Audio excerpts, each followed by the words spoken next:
All right, all right, all right. So first and foremost, as always, I've got to just do a sound check, people. Make sure that I'm not just talking to myself. As much as I may or may not like the sound of my own voice. So let me right. So ahlan wa sahlan, people. Let me just check. Can you guys or can you not hear me loud and clear? We've got some people already live. All right, I'll just wait for this to just come up. I'm going to bring up meanwhile, the other comments as well on. Right, I've got, okay, it is all good. إن الحمد لله وكفاه والصلاة والسلام على رسوله المصطفى وعلى عباده الذين ارتضى ومن بهداهم اهتدى وبآثار أهل المدينة اقتفى وبعد فسلام الله على القوم. أهلا وسهلا ومرحبا, people. Right, so Bismillah. All right. Whilst I'm starting up, let me just Allah, Allah, Allah. You know, every week I think to myself, I'm gonna start off even earlier this week. There's that poet Munir Niazi and his his poem, those of you that know it, Hamesha Der Kar Deta Hoon. That just it's like, it's like my life is always running in catch up. There's like, I don't know, it's so many minutes behind real time. So ahlan wa sahlan, people. Whilst you guys, you wonderful, awesome, amazing people, are liking, sharing, the drill. You know the drill. Let me just bring my keyboard here as well. You never know. Kab zarurat par jaye, when we need this. And whilst you guys are doing that, I'll give you a minute or two. I'll bring up what today I wanted to go through with you guys. Let me just bring that up here whilst we're all right, where's it at? Okay, today is the date. Right, that should be it, I believe. Let's see. Right, so that is it, people. That is it. What we'll be taking a look at today. Allahu Akbar. Mind your mindset. Acha. So that's what we want to take a look at. Some Quranic guidance. I thought, you know what? There's an interesting character I want to bring to your attention. And Sulaiman ibn AbdulMalik. And through him, we can also explore some other historical characters and the landscape. So I always want to kind of connect as many of you as possible with the historical, the heritage, the legacy, whatever you want to call it, what they call in Arabic the Turath. And that is primarily by key figures that appear time to time. And they've always played a role, and it's interesting just to learn about them anyway. So this was a figure for today. I thought he's interesting and something you can take away. Why not, man? Why not? So there's that. Right. I'll just come to some of your comments, but as we do, let me just see. Azarati, shukran, much love. Yeah, much love always. I was just listening to that poem today. Hamesha der kar deta hoon. Wah. Claire, ahlan wa sahlan. You've got Sajad Hussein. You are on time, indeed. We've got straight away Look at this Bitcoin. Oh, some questions about that. The low, the low. Allah. You know what? Remind me and I will share a story about the low. The low. You see, they don't say love, they say low. So remind me, people. If you remind me, I'll share a separate story. there's always so many of these interesting, fascinating low stories. This has to be appreciated, man. So Khani ji, remind me later on, huh? Let me just see. Right, okay. Who else have we got? Yolanda Mayo. Shukran, much appreciated. Mariam, ahlan wa sahlan. How's Melbourne? I've no idea, but I'm sure it's fine. Somebody said Saudi news, Mufti. What? Remind me, what is the Saudi news? And of course, serendipity, ahlan wa sahlan. The winter ishtail is on point. It is winter, man. It is winter. Winter has come, I'd been trying to, it took me about 2 weeks to just shake off whatever it was, that Omicron or whatever. And it was, I have to say, I just couldn't get the strength. It's probably, I don't know if I'm even fully recovered. Maybe now about 90% actually. So I have started the gym and things, and yeah, so all good. But I realized it was, after it, I would easily get out of breath. Like I could just be doing anything that suddenly just, it's not so fast paced, but you just change your pace. And I was like, what the hell? Why am I out of breath? And yeah, so and I was like, oh, I was going to the gym and going, oh, where's the strength? But alhamdulillah, these are the sunan of hayat.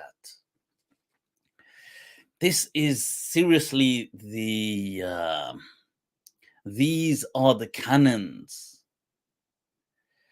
of this journey, really. That life, ups, downs, illness, health, it's and that's actually ties in very well with what we want to cover today, that it's about your mindset as much as it is about the actual things. See, people think it's always, or many people may fall into the trap of thinking it's always about the things, this has happened, that's happened. I mean, yes, of course, that is an undeniable element of the equation. But some of the most important ingredients are that, your mindset and how you react. So yeah. Right, let's shukran, looking fresh. It is importante, importante. It has to be done, man. Do you have a poem for us? I do have a poem somewhere. Yeah, you've reminded me. Let's go to a poem, yeah. First of all, a sip of that coffee.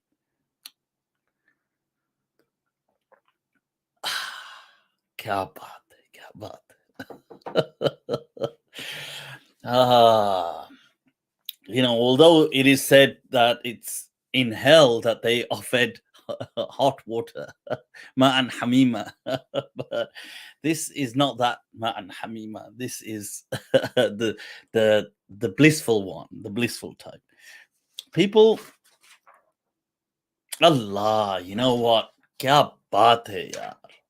I've got a poem for us by the legend Ahmad Faraz. Ahmad Faraz is one of those people that has, I feel that he too he's kind of conquered or holds the title of the genre, not really a genre, but more so a tool in poetry known as Sahal Mumtana. And it's from the Arabic as Sahlul Mumtana. And this is when you say something with such simplicity, and yet it's such a complex thing that you've combined. And when you say it, it's like the listener could think, oh yeah, wow, oh wow, it appears as though anybody could have said it, but they couldn't. I mean, I think the crown of that actually goes in recent times to Jaun Elia, because he definitely, he says things with much more simplicity, almost in some way, speech like, almost, like आसमां को देखता है तू, आसमां में कोई रहता है क्या? It's almost a speech like thing, that दास्तां खत्म होने वाली है, तुम मेरी आखिरी मोहब्बत हो. Oh, wow. See, now that is like, you take that line. I think take that line. Tahleel. Let's do analysis, man. Analysis. The Arabic word tahleel. Tahleel for analysis. It also can mean making something halal, but when it's used in standard Arabic, it means analysis. So, look, Dastan khatam hone wali hai, that the story is about to end. Tum meri aakhiri mohabbat ho. It's like, just the story is about to end.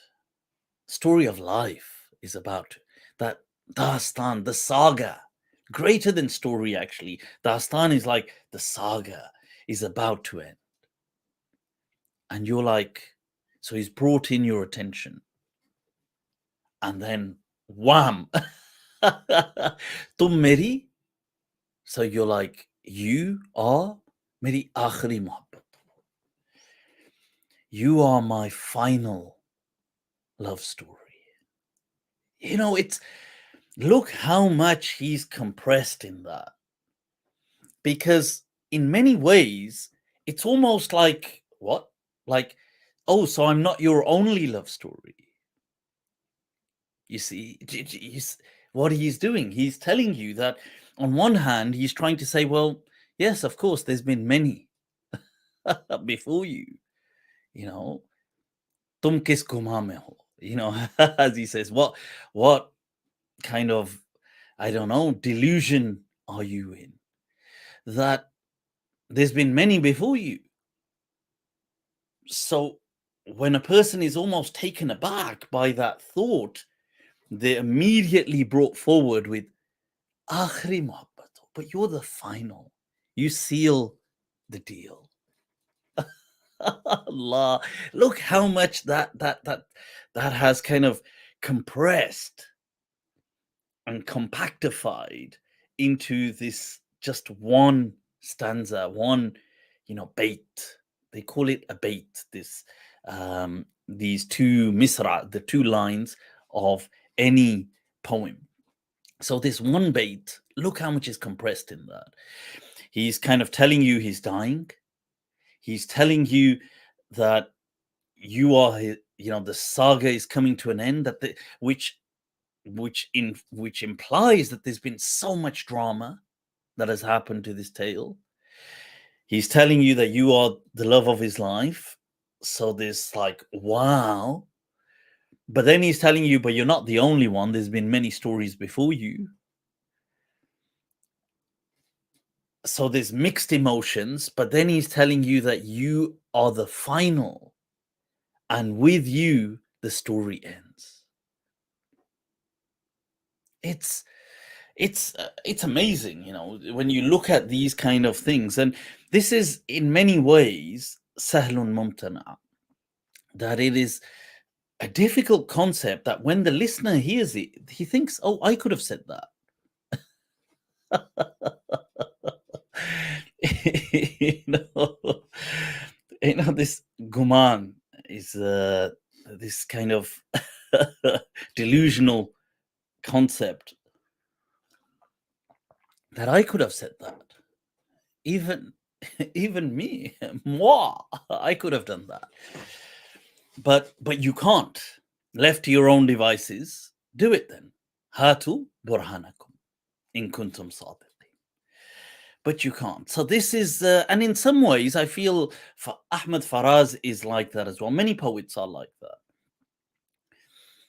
This poem of his, amazing. अब के हम बिछड़े तो शायद कभी ख्वाबों में मिले, जिस तरह सूखे हुए फूल किताबों में मिले. Allah. That's the matla. You know, the first line that opens a poem is called the matla. Okay, with an ayn at the end. It's what appears first, the matla. Okay.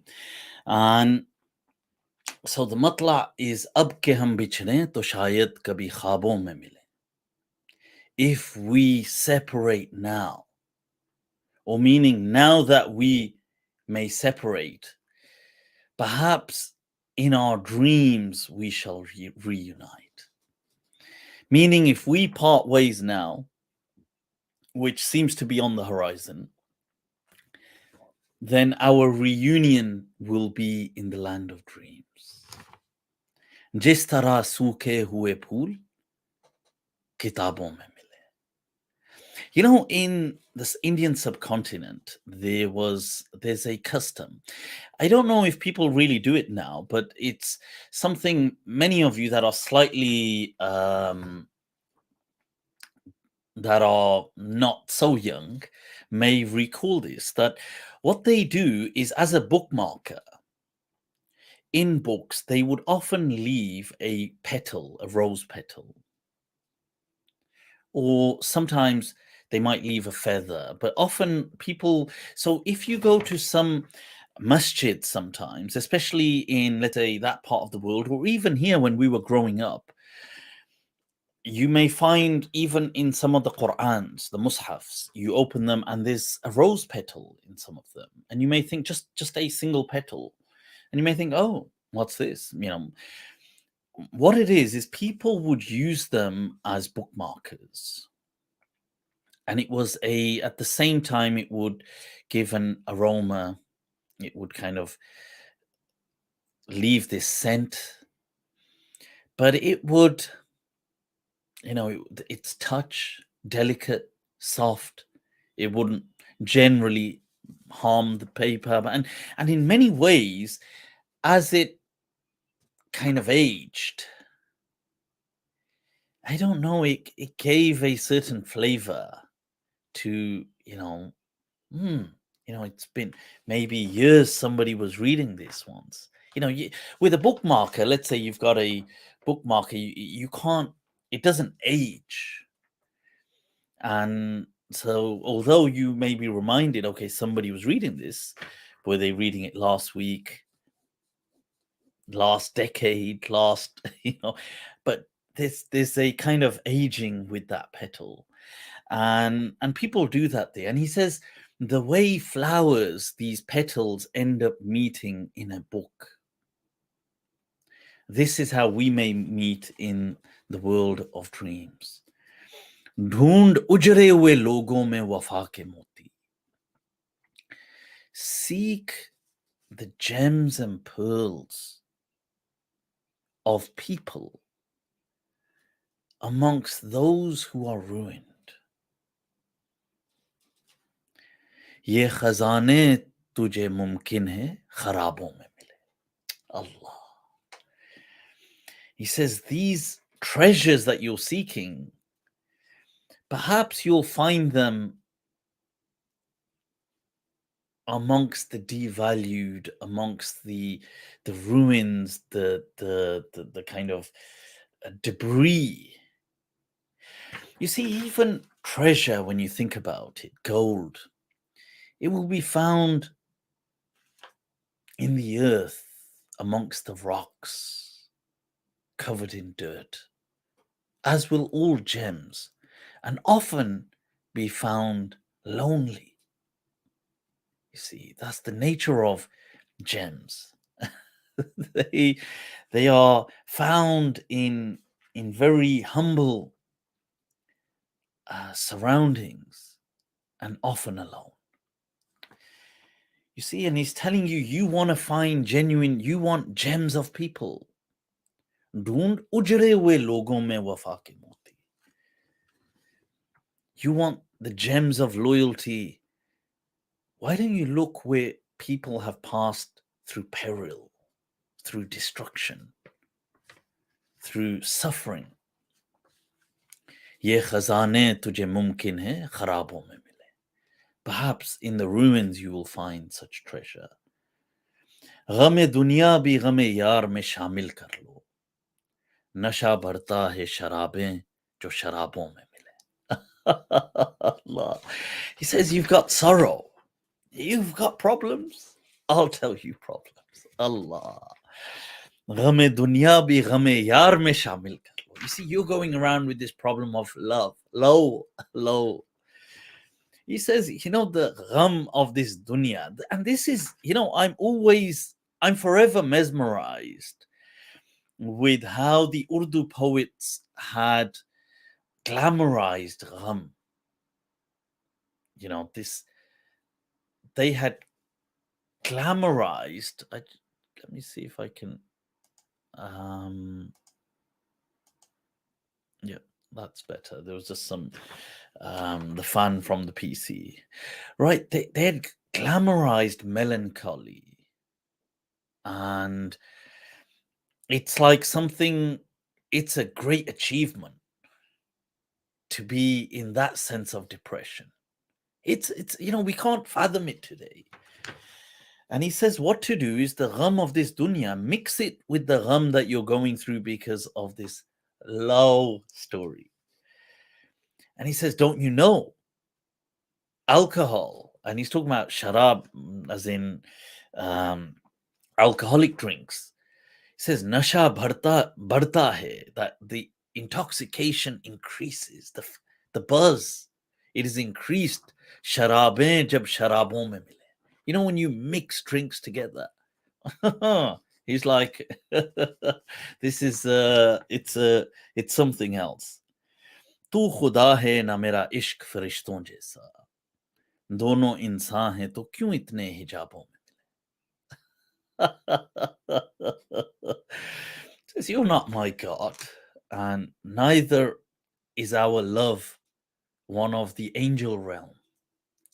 तो इंसान है यार, बशर हैं, तो फिर क्यों इतने हिजाबों में मिले? Why should we meet with all these barriers? And you see, hijab can mean barrier, but it can also mean hijab, the covering, the parda. And so you see, it's a play on words. That why should there be so much hijab between us when, it's not like, because there's a verse in the Quran that Allah says that He does not speak, does not communicate except illa min war, except by a kind of hijab between insan and God. What this means is revelation. It's speaking about revelation. It's not speaking about generally having a connect with God. But it's a play on that you see, I'm not God, neither is our love so platonic, or not platonic, sorry, angelic. See, the realm of the ghaib, there is a hijab between us, and so why in that case should we pretend?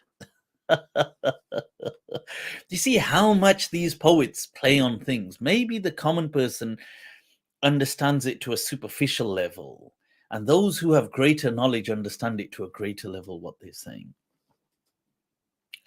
आज हम दार पे खींचे गए जिन बातों पर, क्या अजब कल वो ज़मानों को निसाबों में मिले. This is honestly, it's a beautiful snapshot of life.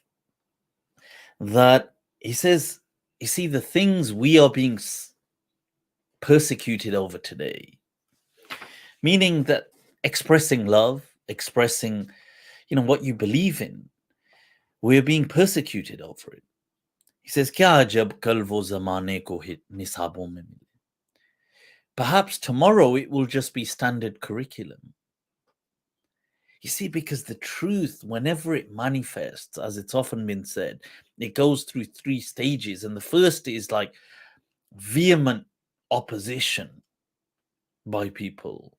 And then there's like persecution. And then there's like, there'll be conflict and debate. And then people will be like, oh, yeah, it was common sense. We should teach it to kids. Put it in the curriculum. See, आज हम दार पे खींचे गए जिन बातों पर of values, love, tradition, क्या अजब कल वो ज़माने को निसाबों में मिले. अब ना वो, it says अब ना वो मैं, oh, अब ना वो मैं, ना वो तू है, ना वो माजी है Faraz. Now it is no longer that same you, it is no longer the same me. We've moved on in life.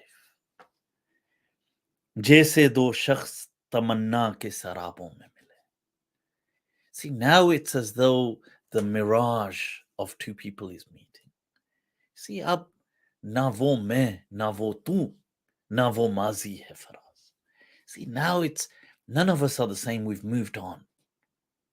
That अब के हम बिछड़े तो शायद कभी ख्वाबों में मिले, जिस तरह सूखे हुए फूल किताबों में मिले.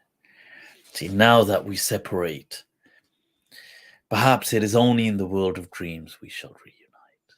Allah, honestly, I implore you all to always, explore poetry on your own.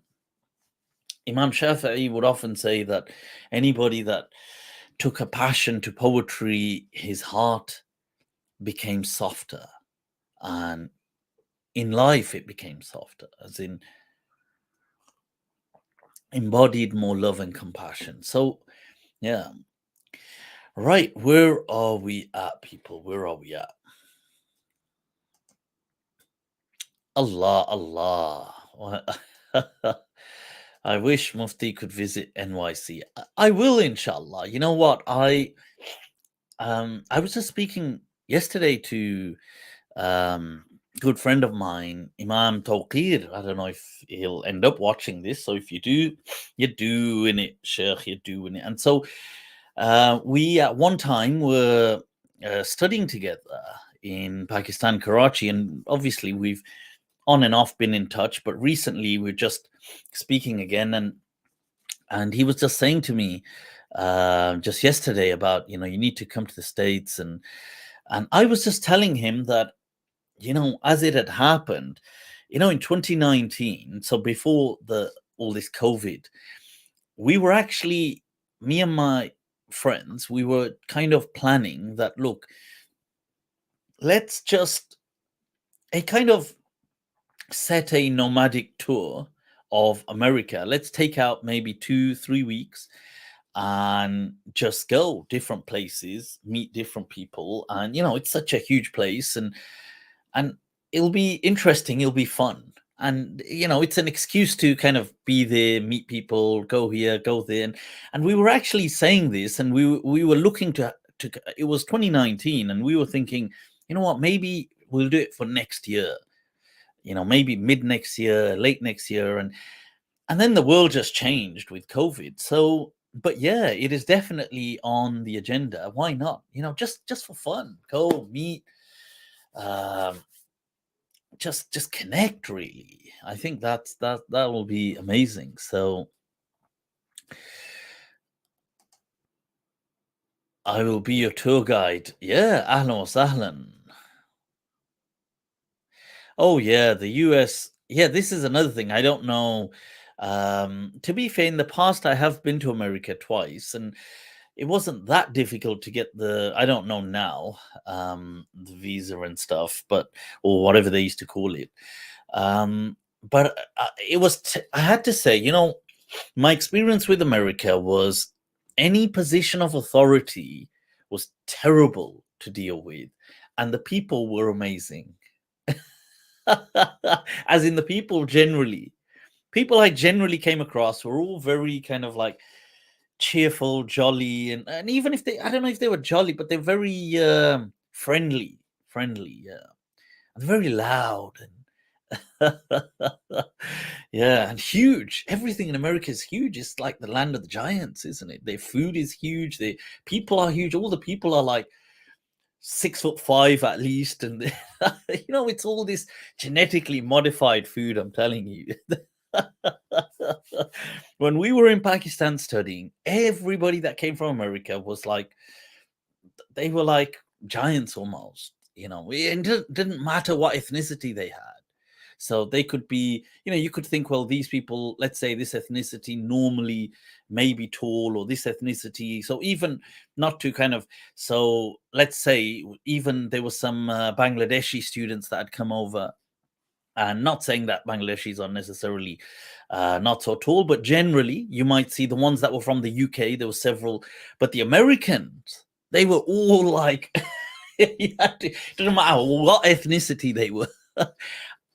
That's the kind of stuff we needed growing up. Whatever genetically modified food they were having, we needed that here in the UK. Yeah, see, look, somebody's saying, oh, I wish I was. Oh, I thought you said I'm 6'3". I was going to say that's exactly how. Well, 5'6". Yeah, well, okay. See, you're there showing this is the true fitra. Yeah. So what's going on, people? You need to visit Florida on your trip, definitely. I do intend to, when that does happen. Obviously, it's a little while away, but I want to. I feel that one of the things that it's like how Freud said, if youth could, if age knew. No, sorry, I said that wrong way around. If age could, if youth knew. But it's like what he means is that, and how I'm relating that to what I'm about to say is that, you see, when you're younger, you could really just go off. You could if you wanted to. I think it's so amazing, honestly. I did in my own way just go off and study, but I'm saying that even for other people that don't want to go off for full studies and don't want to spend years, I would definitely say that they should at least spend half a year, at least 1 year traveling. At least go to different places. It's because it's like life, isn't it? You're going to learn, you're going to pick up life. It's not you could stay in the same place 1,000 years and you can't learn the same. The same kind of what life will teach you, cultures, practicing languages, and I really miss that. I have to say. I do travel occasionally, but because it's now traveling, the problem is as you get older. You see, when you're younger, the problem is you're thinking about money. You're thinking, well, how do I get money to do this, and how do I do this, and how do I do that, and you see, it's more of a there's more of a struggle to it. There's a struggle throughout life, but it kind of changes its algorithm. And as you get older, you may be a bit more stable, you may have more money now, but then you've accommodated, you've kind of acclimated, and so now you want luxuries. Now you don't want to live it rough. Now when you travel, you're like, yeah, 5-star, yeah, top class. So you don't want to be living it rough anymore, and you and then at that level, all culture is kind of just the same. It's just one, global culture. But yeah, let's take a look what some of you guys are saying. So, what is going on? Mufti, can you talk about Dr. Hany Atchan, please. Marvelous Quran. Please say something. Aziz Sadiq. Sure, I have checked out Dr. Sorry, how do you say? Dr. Hany Atchan. Yeah, Dr. Hany. I have checked out the channel anyway. I know which one you're talking about, and I definitely know the sheikh you're speaking of. His picture comes straight to my mind. I've watched one or two of his lectures.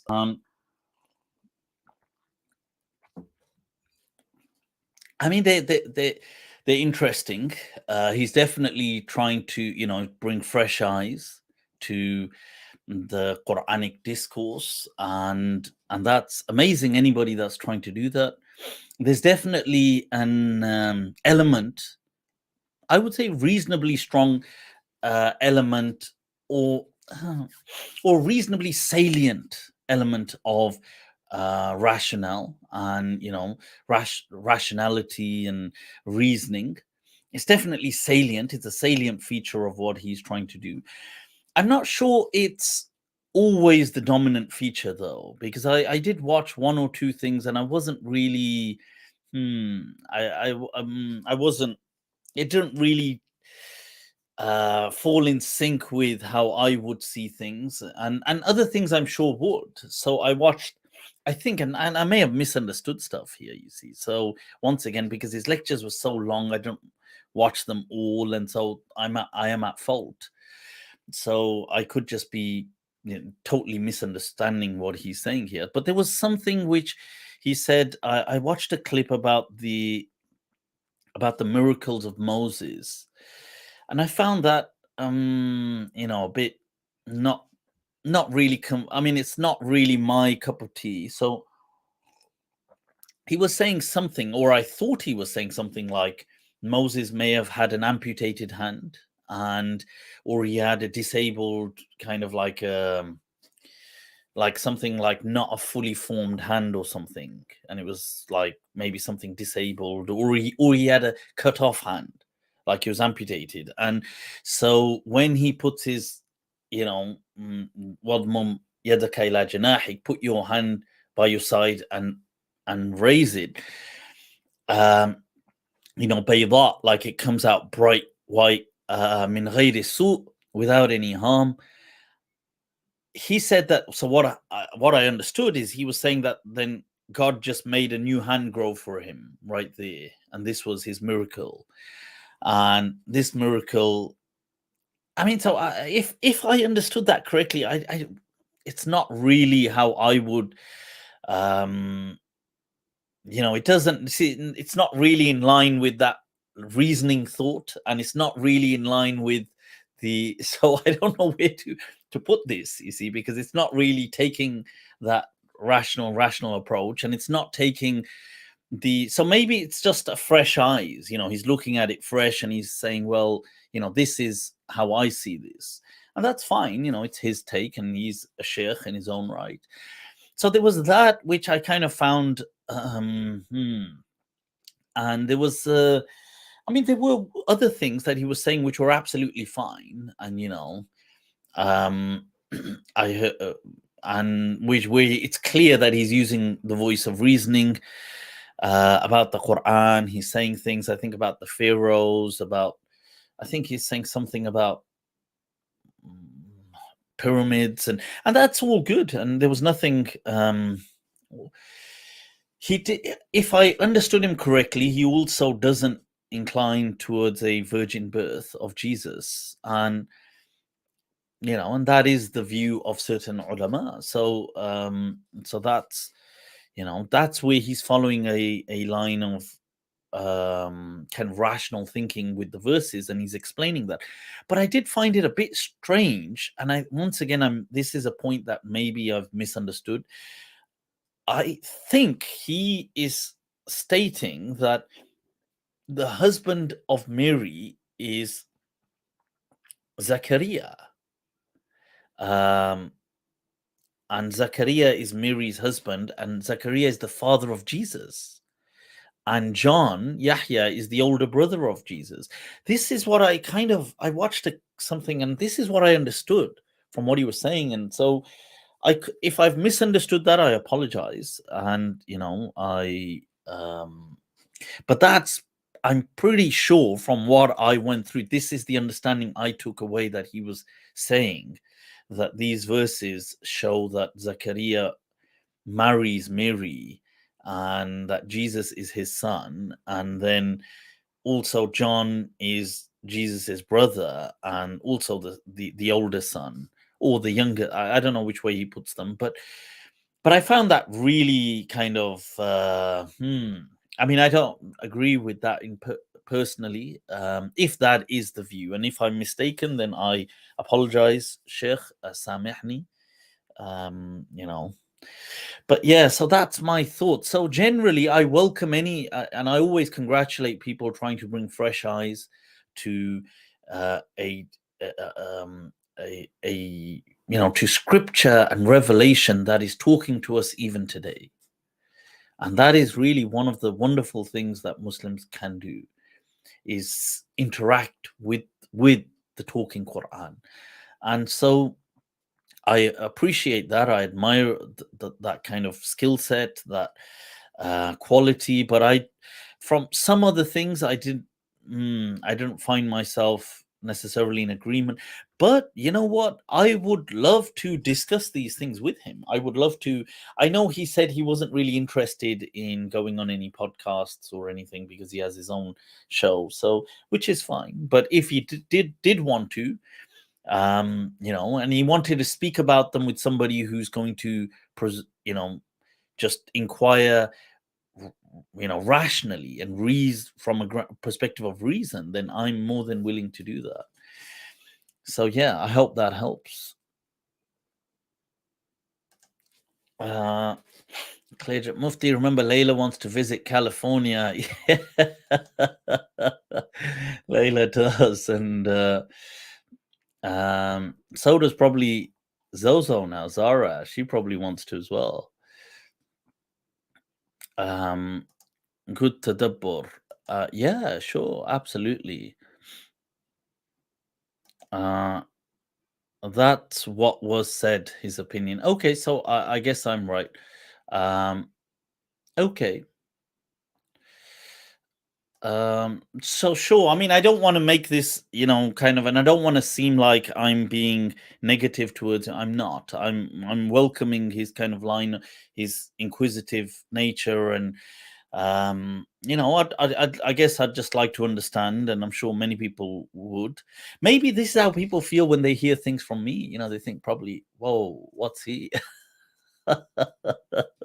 It's true. We don't really think. How do people think when they hear views from us? They probably, just as equally kind of, and yeah. So let's take a look, people. It is time to write a book, but inshallah, with time. In many ways, I am glad I haven't written anything, because I feel that I've changed a lot, and I keep changing it's not even, sometimes it's even the nuances that have changed, but still it means a lot to me. So in a way, I'm kind of glad.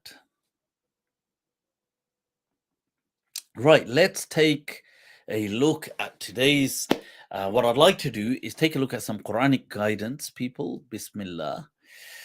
Before we do that, you can see right there, goodness is love in action. What? You see, this is why the mindset, people, the mind. And what better than, look at this. You see, when I say it's all about the mind, it's your road and yours alone. Others may walk it with you, but no one can walk it for you. And I want you to think about this, especially today, because this is going to be very relevant to our theme, to our discussion on mind, your mindset. So, A'udhu billahi minash shaitanir rajim. Bismillahir Rahmanir Rahim. People, I want us to take a look at some ayat of the Quran. And the first one I want to open with is one that we have looked at before, but I want us to see it with a different reflection. Okay. So, Right, so this verse that you've got here from Surah An-Nahl verse 30, وَقِيلَ لِلَّذِينَ اتَّقَوْا مَاذَا أَنزَلَ رَبُّكُمْ قَالُوا خَيْرًا. Right now, notice this, how it's saying قَالُوا خَيْرًا, that when the people are asked, the people, now they say piety, people who are mindful, when they are asked مَاذَا أَنزَلَ رَبُّكُمْ قَالُوا خَيْرًا. See, when you are asked, what has your Lord revealed? Look at the answer. Goodness. Allah. Why? Because the Quran, it will, if you look at it, if you read it, it is bringing goodness to you. But it comes back to people's mindset. You see, people sometimes have a doom and gloom mindset. They have this, oh my God, everything's bad, everything's ruined, everything's like, but Allah has revealed khairan. You see, it could have, look at the answer. The answer could have been, ماذا أنزل ربكم قالوا قرآنا. They said it's a Quran Allah has revealed. They could have said, this that it's ayat. Allah has revealed revelations. It's all correct. قالوا خيرا. Look at it's all about the perspective. How you look at something. For who? People might say goodness for who? لِلَّذِينَ أَحْسَنُوا فِي هَذِهِ الدُّنْيَا. Allah. And you see, one way of reading this is connected. See, خَيْرًا لِلَّذِينَ, خَيْرًا لِلَّذِينَ, that goodness for the people who do goodness, who do kindness. فِي هَذِهِ الدُّنْيا. See, one way to read it is connected. You could stop. So this could be a comma. You could say that, look, لِلَّذِينَ, you could say لِلَّذِينَ أَحْسَنُوا فِي هَذِهِ الدُّنْيا حَسَنًا. Those people who do good in this world, they will have, they will have a reward. You could connect. قَالُوا خَيْرًا. They said, Allah, what did He reveal? He revealed goodness for those who are kind. For those who do kindness. لِلَّذِينَ أَحْسَنُوا فِي هَذِهِ الدُّنْيَا حَسَنًا. And then وَلَدَارُ الْآخِرَةِ خَيْرٌ. And what's to come is even better. وَلَنِعْمَ دَارُ الْمُتَّقِينَ. Now, look at how it's going. It's starting off with positivity. They say to those people who are mindful of God, they have mindfulness of God, consciousness of God. They say, what is it? What's ماذا أنزل ربكم? What has your God, what has your Lord revealed to you?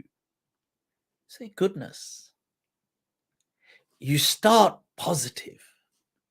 Let everything about you be positive. Don't be even, people, when they're asked, I speak to people often, and you'd be like, how are things? People, oh, not bad.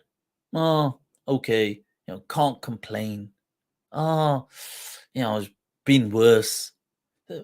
What is this negativity? Why are you starting at such a low standard? Could be worse, can't complain, not bad. Why are you even using these words? Say things are good. Things are great. You could say, well, maybe there's problems, but there'll always be problems. Things can still be great. ماذا أنزل ربكم? The first thing they start off with as a reply, خيرا, goodness. And then they follow, للذين أحسنوا. You know what?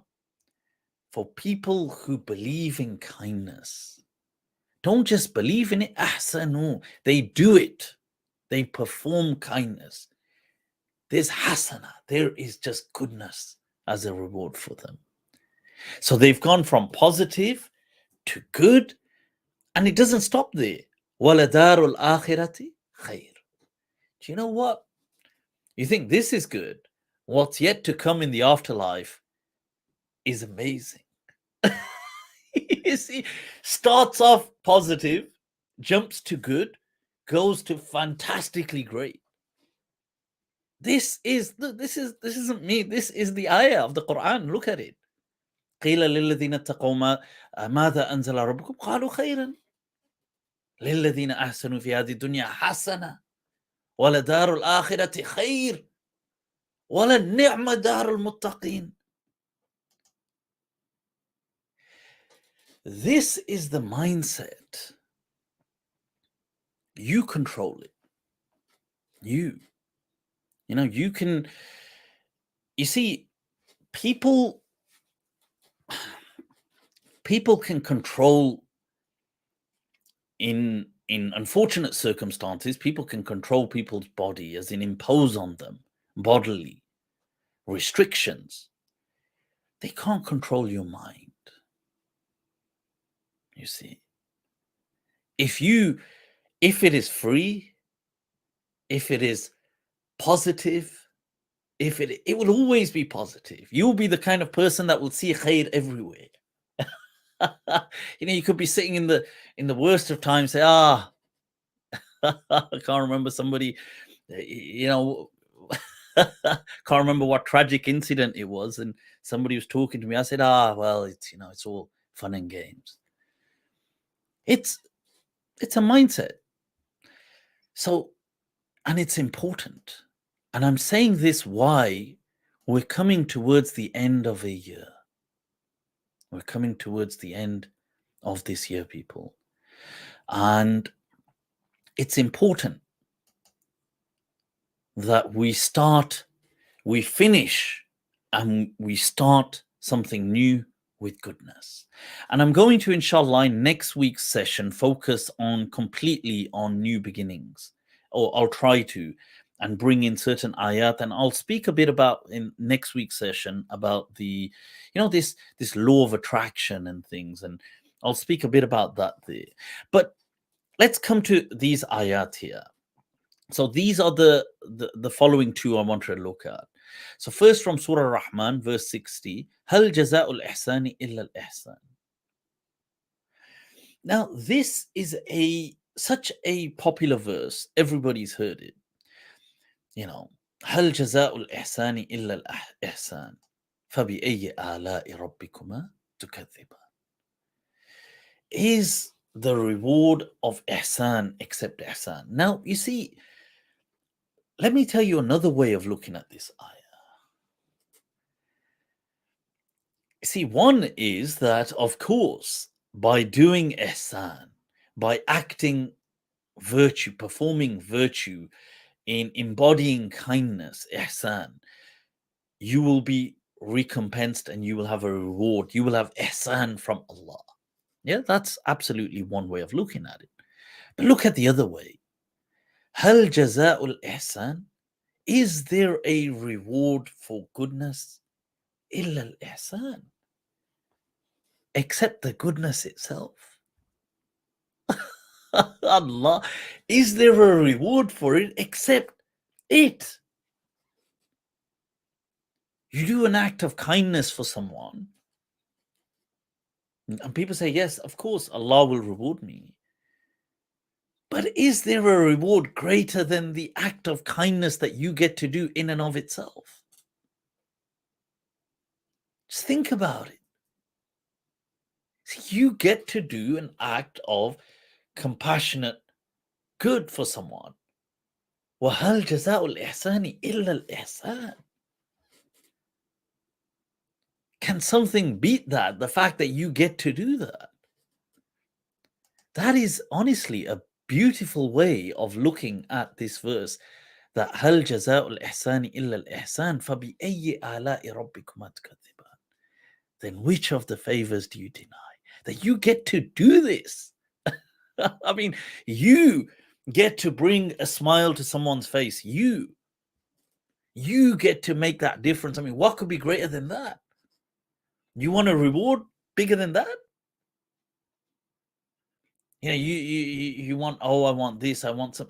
That is the greatest thing, isn't it? In and of itself. That's such a, and once again, it's like, oh, so obvious, but not at first apparent to the mind. And this verse, or these two verses from Surah Al-Infitar, I want to close with them, that innal abrara lafi na'im wa innal fujjara lafi jahim.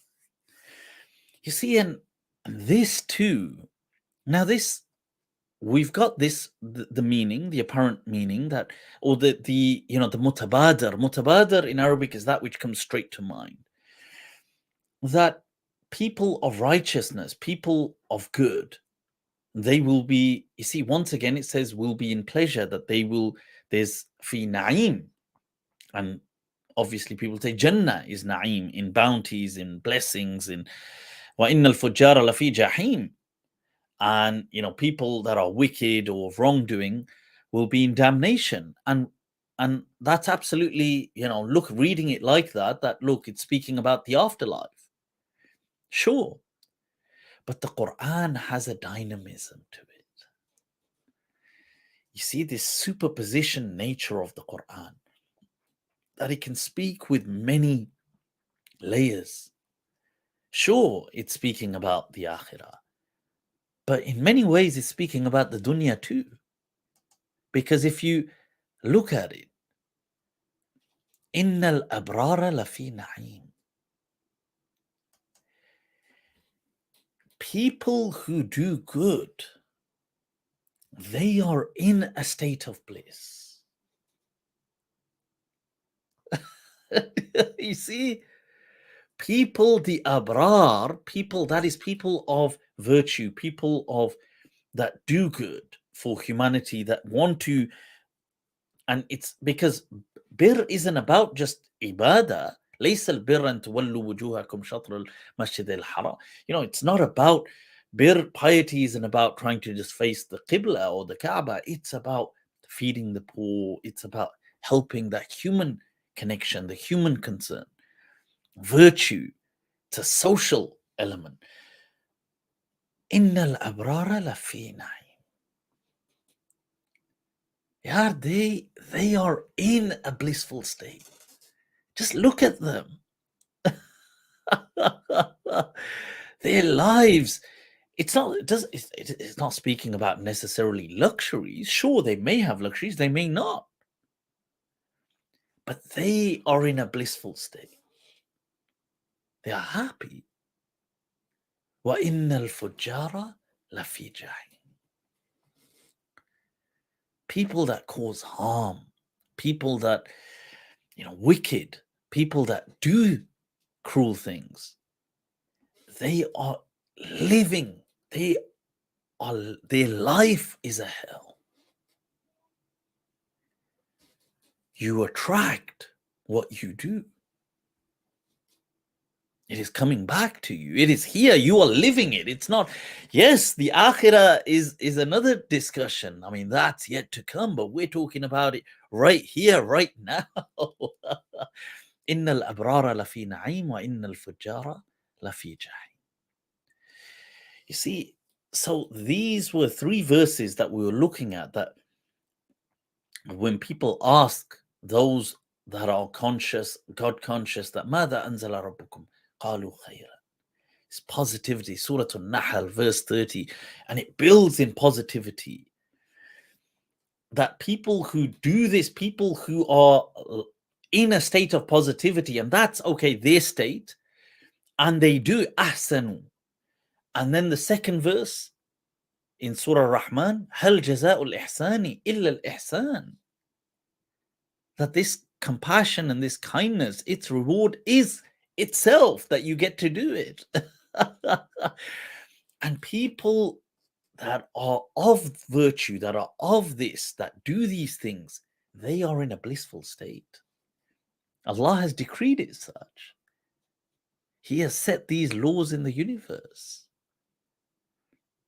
You see, your heart, if it has that goodness in it, if it has that compassion, and you it comes back to you. This, you find it everywhere. You see it in everything. So yeah, this is a powerful reminder I want to share with you. So shukran for paying attention. Now we'll move to some questions. All right.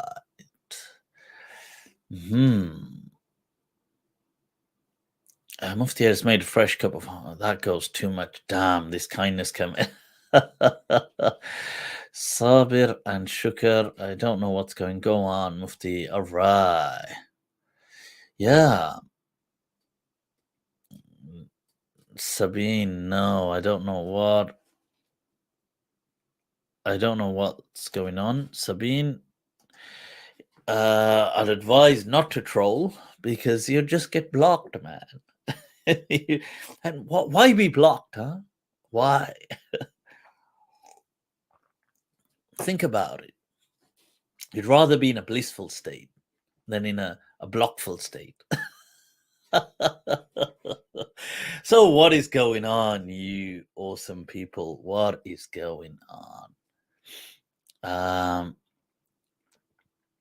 Lucy, ahlan wa sahlan. Look, it do, and it see people. These are the look at all all of the amazing people having sleepless nights and awake at these what shall we say, mashallah, godly hours. Awesome. So what is going on, Mufti? Do you think there should be more COVID restrictions? I hope not, man. It's a tricky one, this whole because I get it. I get the fact that, but I do think that honestly, people are they're furthering a divide. Now it's become between the vaccinated and the unvaccinated. And they're saying, well, they're to blame and they're to do this. And this is it's harmful. I read a statistic today. Honestly, it was actually scary. Where's my phone? Let me see if I can pull it up actually. And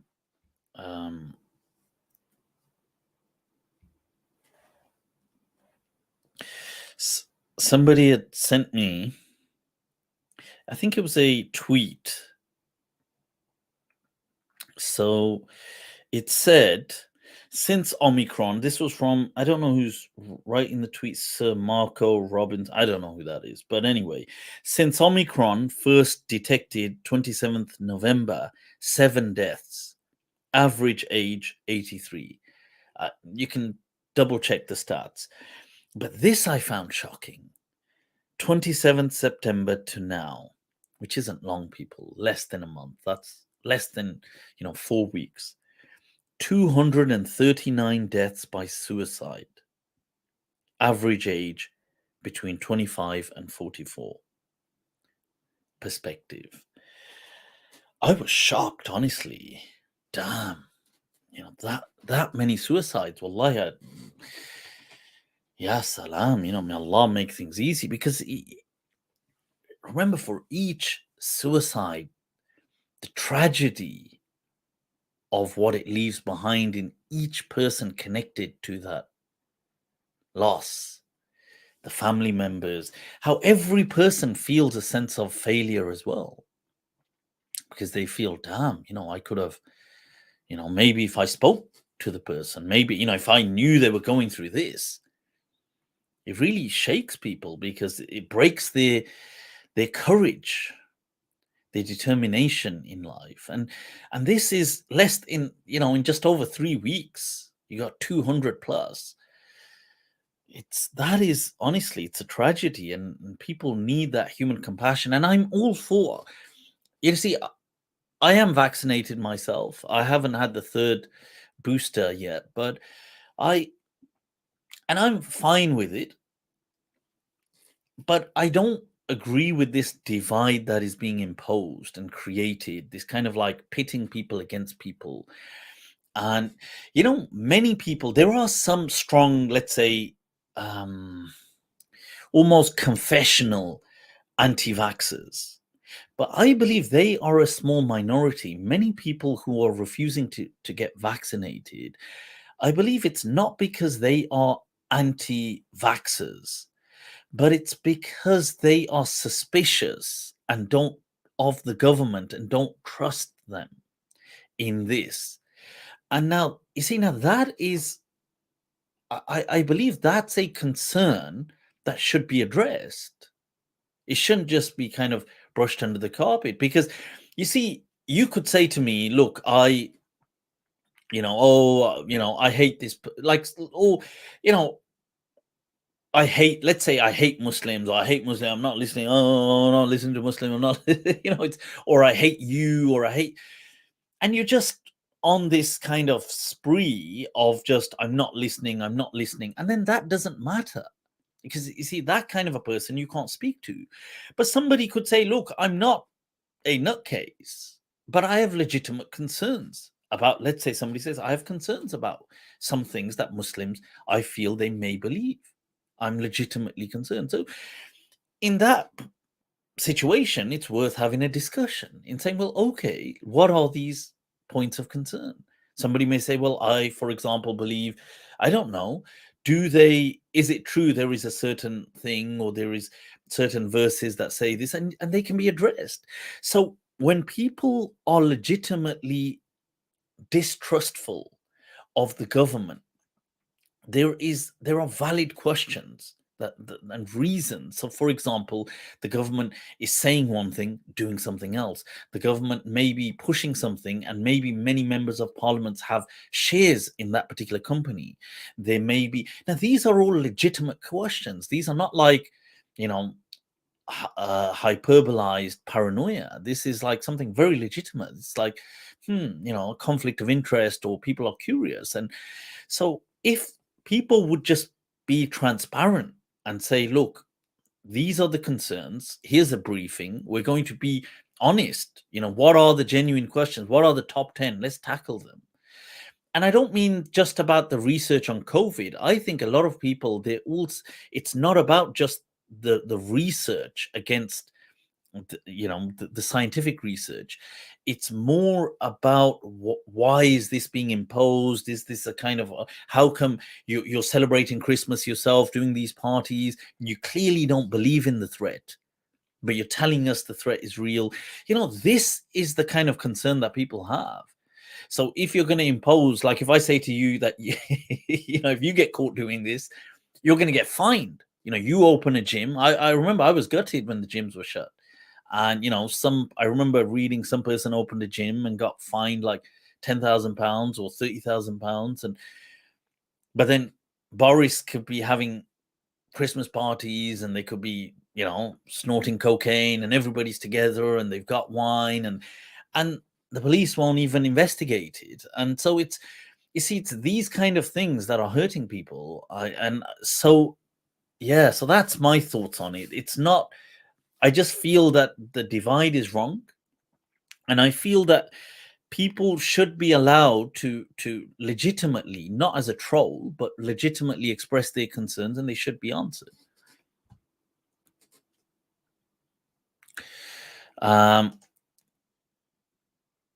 So there have been too many doomsday. That is true, though. I was watching a clip from Joe Rogan, and he's got Elon Musk on there, and Elon Musk he's saying, he's saying that I tried for so long to tell people to slow down with AI, but they're not listening. I asked them, please regulate it. It just fell on deaf ears. Nobody would listen to me. And he said, I've just given up. And I have to say, my exact thoughts were what Joe Rogan said. He said, this just sounds like that part of a movie where everything is about to go wrong. Yeah, that's so. Mm-hmm.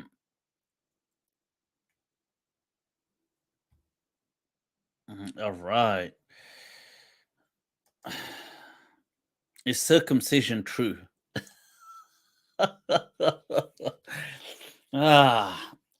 It's as true as the missing foreskin. It's true. You see, it's a deep question. Sorry, who was asking? Umar. Umar was asking a very deep philosophical question because, see, unbeknownst to many of you, he's actually he's making apparent the layers of the meaning of truth. You see, is circumcision true? You think, is religion true? Is the truth true?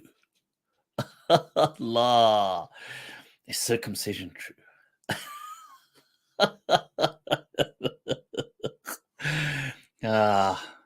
Gotta you gotta love it. You gotta love it. Somebody said circumcision is a lie.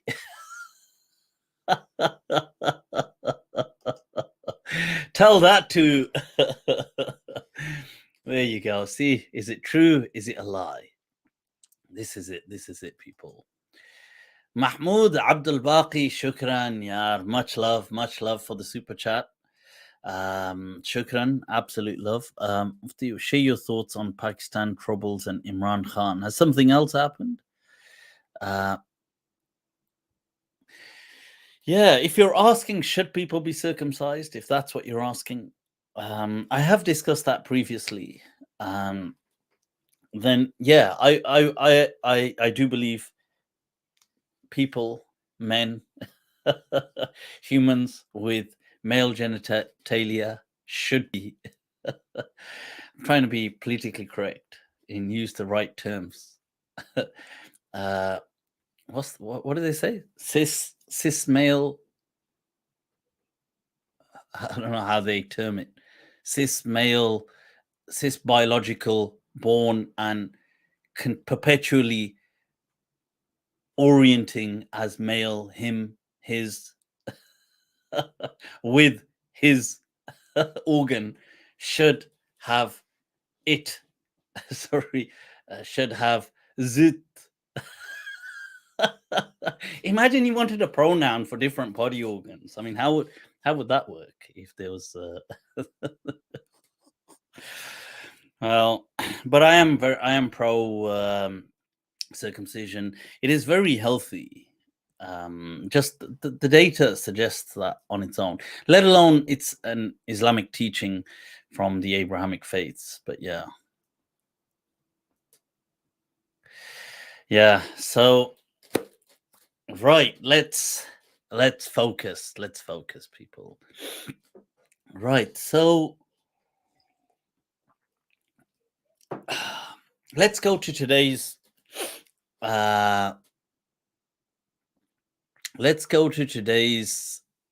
history. I want to teach us a bit of history.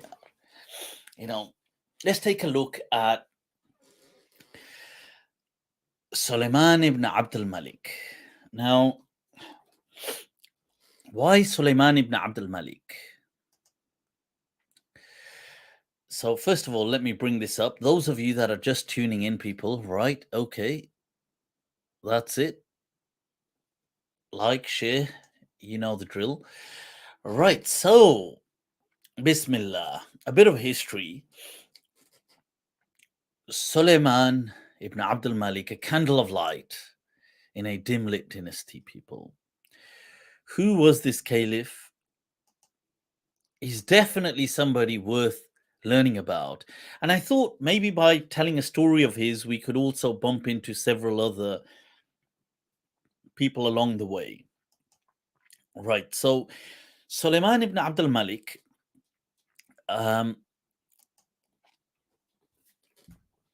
he's from the children of Abdul Malik ibn Marwan. So those of you that remember, a quick just intro into this. And I wanted to really get to just an interesting story where he meets a scholar, Sulaiman ibn Abdul Malik, and they have this hypnotic exchange of profound words. And this scholar is known as Abu Hazem, and this discussion takes place in Medina or Mecca. But to get to that, I want to put more to this canvas. Okay. and introduce us along the way to other people. So look out for names like, in fact, let me see it because I did see. So look out for names like, we'll have AbdulMalik ibn Marwan. He'll be a character in this. You'll have Marwan. And think, when I say these names, maybe if you want, jot them down, research them. If you're interested, explore. Look out for there'll be in this, we'll have Abu Hazem, obviously the scholar Raja ibn Haywa will be introduced to him. Who was he? Umar ibn Abdul Aziz. What a profound caliph. What's his story? Even though, but we'll bump into these characters. And the reason I'm saying this is because they will be connected at other levels. Hajjaj ibn Yusuf al-Thaqafi, Muhallab ibn Abi Sufra,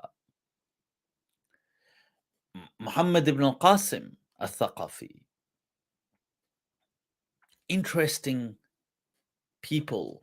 And you can connect them separately, research them in your own time. So, okay, people, let's look at the landscape. Those of us that ain't familiar, we know that after the Prophet ﷺ, there was the Khilafah al-Rashida, which is the Khulafa al-Rashidun, and then you've got Hassan radiallahu an, and then you've got Muawiyah. Now, with Muawiyah radiallahu an, what happens is the Umayyad dynasty starts. But it kind of goes from Muawiyah, mainly it's just him, starting with him within his own immediate family, and then Yazid, which is a terrible instance, and we've spoken about that in the past as well. But then what happens is you have Yazid's son, but he just kind of drops it, and people wonder what's going to happen, because Yazid's son is kind of, either he's completely disinterested, or because when he becomes caliph, he just doesn't even come out of his room for like months. And then he comes out and he says, you know what? Do you know what he says? He says, it's up for grabs. It's literally what he says. He says that people, it's up for grabs. And people are thinking, whoa, okay, is it? And so the close household of Muawiyah, Yazid, and all these people, they, for example, their cousins and so on, that kind of immediate clan, think, look, whoa, before this gets out of hand, let's grab it. And other voices have risen elsewhere. So Abdullah ibn Zubayr has risen in Mecca, and we've had the tragedy of Karbala has already happened, and you've got these other things are happening. So Marwan, who is the cousin, he's like a cousin to, or a second cousin to Yazid. People say, what about him? He's a senior figure, he's quite old in age, and there's this whole kind of clash, and we can speak about this on another day. But what happens by fate, it ends up that Marwan ends up becoming the caliph. More important than him is his son, AbdulMalik ibn Marwan. He really cements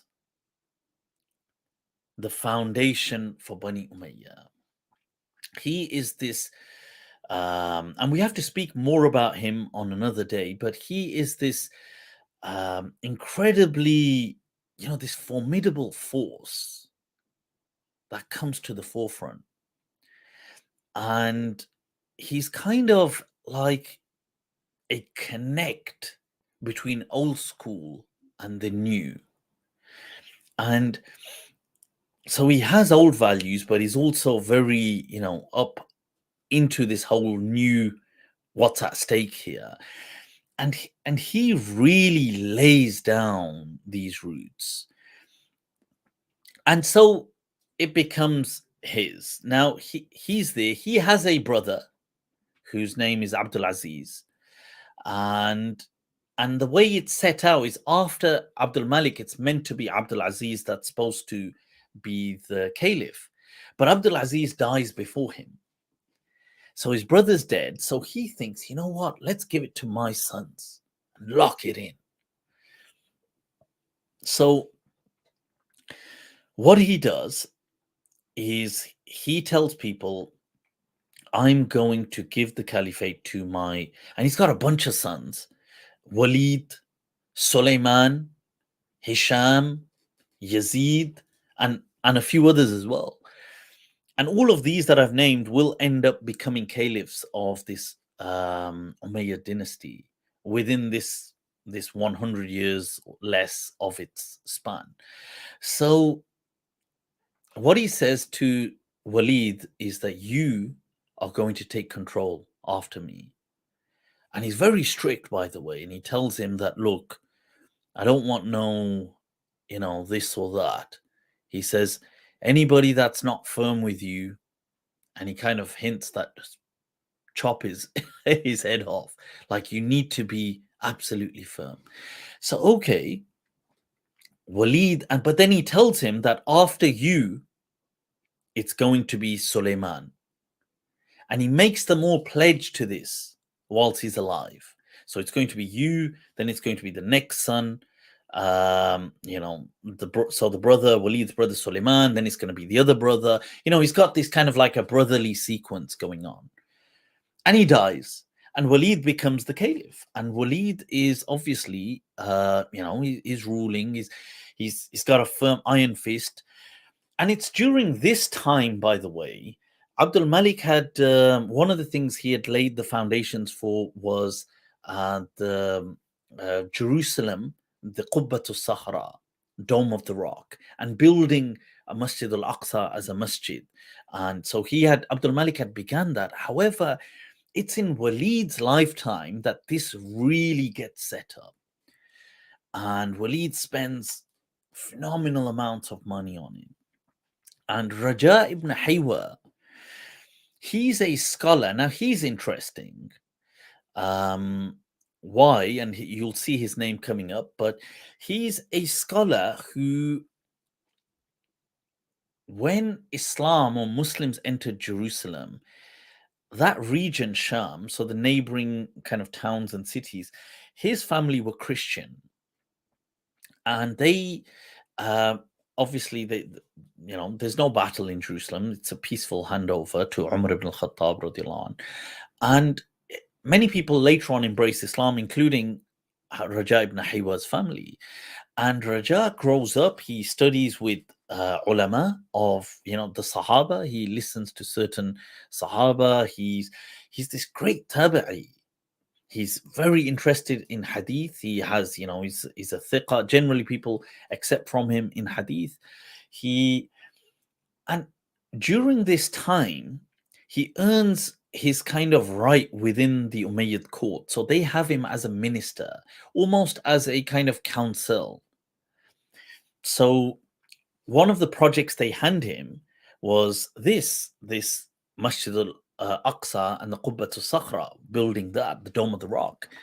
And they build it with such splendor that people are shocked, and people almost go to it like a pilgrimage, because they say that in its time there was nothing that could rival the splendor of the Dome of the Rock. And what happens is there's so much gold that they spend on building the dome. Now, when this project finishes, and this is why this scholar also becomes very important and close to Bani Umayyah, the caliphs, is Raja ibn Haywa is in charge of this masjid project. So when they finish, they have quite a bit of leftover gold. And Walid is the caliph.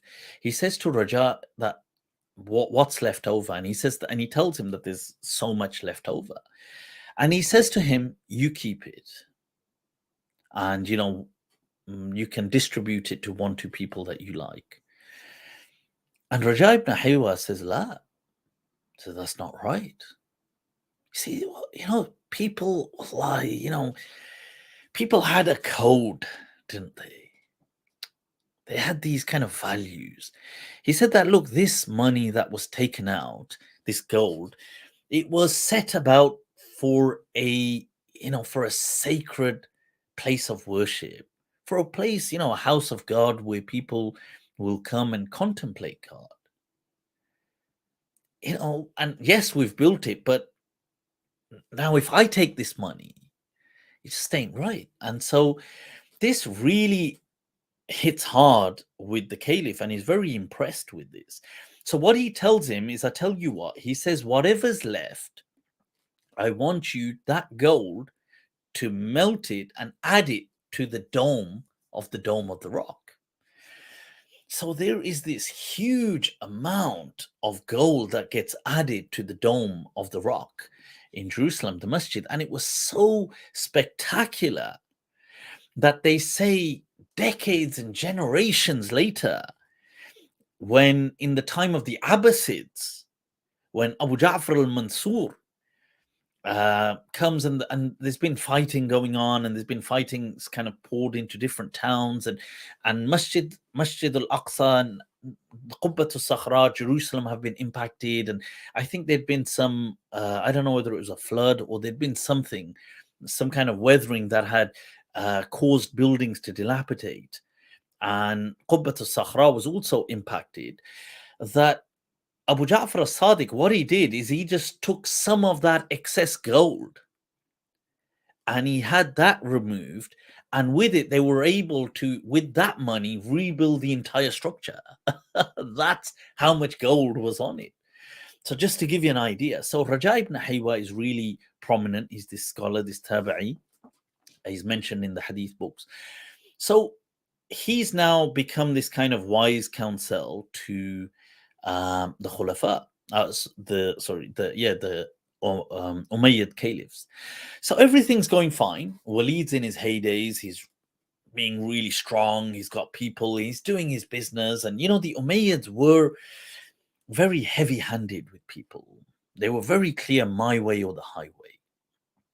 And you see, and this is something that really left a terrible taste in the mouths of people. And so what happens is Walid, in his time, he's expanding, he's doing all these things. He sets about, he wants powerful people. He wants powerful kind of people. So he finds Hajjaj. Now, here's a character that you guys can look out for this name, and you can research him, and we'll also pick up on these characters in other stories. And the whole point is you make a map mentally of these people and they get connected. So Hajjaj is this ruthless kind of front for Bani Umayyah who is just so cold that he doesn't flinch to kill someone. He's just that. I mean, you could just picture he's like a real kind of like Attila the Hun, but the Muslim version. And so Walid is using him to do stuff, like do this, set out campaigns, do all these things. And one of the campaigns he sets out, just to give you an idea, is he sends his cousin or one of his kind of related, I think he may have been a second cousin or something, is Muhammad ibn al-Qasim, to go in the conquest of Sindh, which is in India, which is modern day Pakistan. So today in Pakistan, Muhammad bin Qasim is a legendary figure. That was this relative of Hajjaj who gets sent for this conquest. So Hajjaj's got things on lock. During this time, they come across another warrior, absolute legend, who is from a convert family once again. Some people say, so his name is Al-Muhallab ibn Abi Sufra. And I'm telling you these names just so they're just in the background, but as we go through different sessions, you'll start connecting names and connecting dots. Now, Muhallab ibn Abi Sufra, he is, some say he was a young boy. His father was a young boy some say in the time of the Prophet ﷺ or just after. And so he would have definitely been born in the time of the Prophet ﷺ, but maybe he didn't meet the Prophet because he's just a little boy. So Abu Sufra is one of those people. As a side note, here's a footnote that's quite interesting, is when in the apostasy wars, some of the people that rise and rebel, um, he they are obviously stopped and they are suppressed, and it's kind of quashed, but they get caught. So these people, they captured, and amongst them is Abu Sufra, but he was just a little boy. And Abu Bakr puts them in the house of this person in Ramla's house. Her name is Ramla bint al Harith. Puts these people held captive in that home. And it's an interesting side note. People always say that Umar ibn al-Khattab was this bloodthirsty. People who try to criticize him and say he was so harsh, and this is very interesting because Waqidi transmits that Abu Bakr had these people captive. They were captured because they had risen against as an insurgency. And somebody had said to Abu Bakr that that's treason and they should be killed. And Umar was present. And Umar, in his famous statement, says to Abu Bakr, like, what? He says, please. He says, Innahum qawmun mu'minun. He says, these are from the believers. Innama shahu ala amwalihim. He says, they just got a little greedy over the money. And that is a fantastic gem of an insight. That people say that, these wars were about shedding blood and doing this. Here's an insight. I mean, so this person, Abu Sufra, who's a young boy there, and then they're not killed. But I thought it's an interesting point that Umar mentions that. His son goes on to become, who's not known as Muhallab, become this great warrior, and he rises in the ranks of the army. And so he's around in Walid's time, this caliph, and he thinks, what, this guy I can do with him. So he sets him onto the frontiers, and he's the one who has all these amazing conquests, where many are peaceful as well. As in, by peaceful, I mean by truce. They're not always war fighting, but he adds so much. He expands the Umayyad dynasty right into the Russian steppes. Bukhara, Tabarstan, Khwarizm, all these places come from Muhallab. He's this amazing figure in Islamic history. And it's interesting as well because there's all these legends about him. And there's a story that he's coming back one day from this expedition, and he meets this lady, and she says to him that, oh, Muhallab, she says, I kept an oath for you. And he says, Acha, for me? She says, I kept an oath that you're going to come back victorious. And she said, and I said to Allah that if he comes back victorious, I will fast for 30 days. And he will give me a free slave. He will give me a slave and 1,000 dinars. Act of kindness. So Muhallab just burst out laughing, and he actually gave her, but he said to her that, go easy on these things, for not many people that you'll meet in these ranks that will meet you with kindness.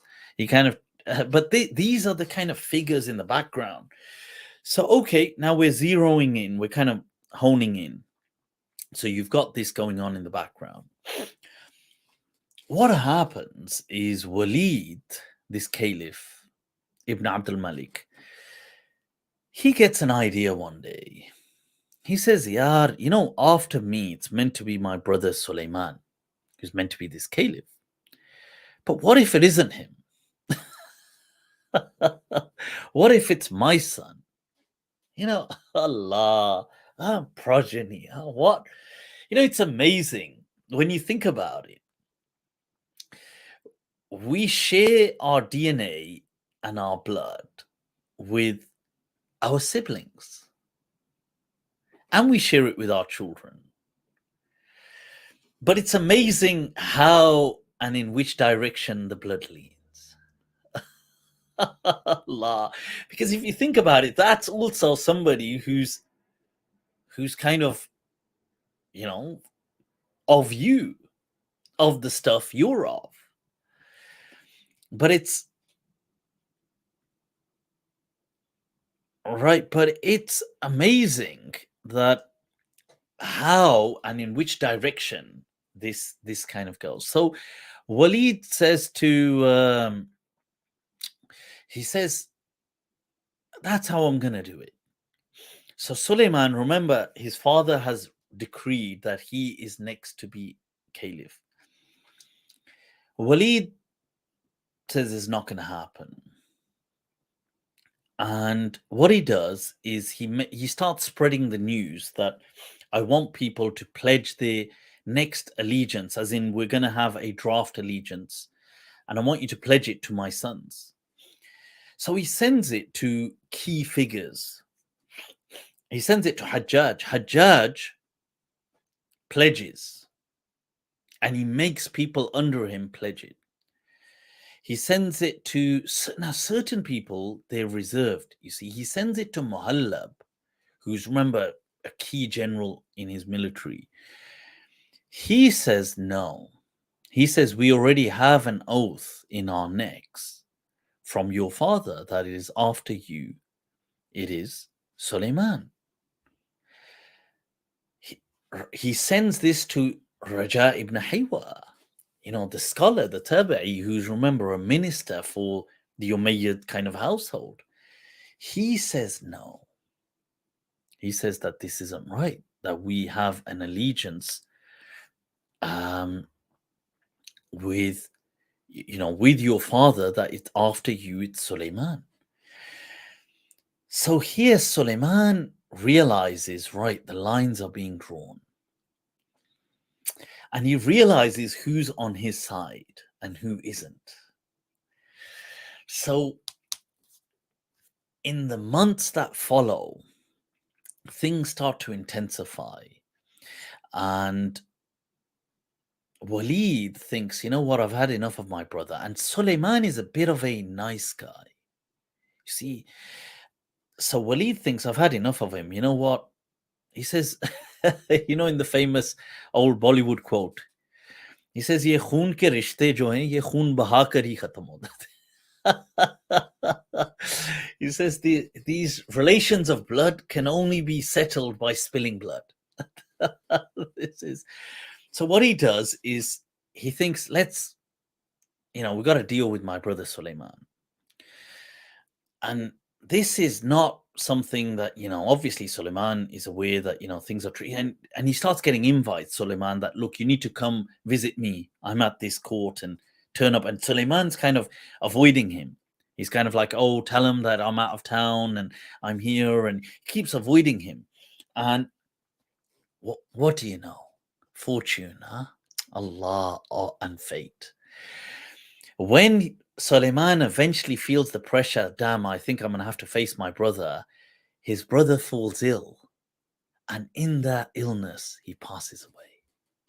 Allahu Akbar. You see, this is an interesting and a very important point in Islamic history. Why? Because Sulaiman, he once again goes on to kind of kindle the lamp of hope for the Muslim legacy. And you'll see how. So Sulaiman, as soon as his brother passes away, people around him start pledging allegiance to him, because this was already decreed by his father. Raja ibn Haywa pledges allegiance. Muhallab, the great general, pledges allegiance, and people start to follow. So Sulaiman, he's very quick to kind of secure his ground, and he starts, getting all these, and he says, anybody who's not pledging allegiance, I want them to be dismissed, as in removed from that post of authority. We're going to replace them. And quite readily, he manages to grasp the thing. And one of the people he does is he removes Hajjaj. See, because he's had enough of Hajjaj. It's fascinating.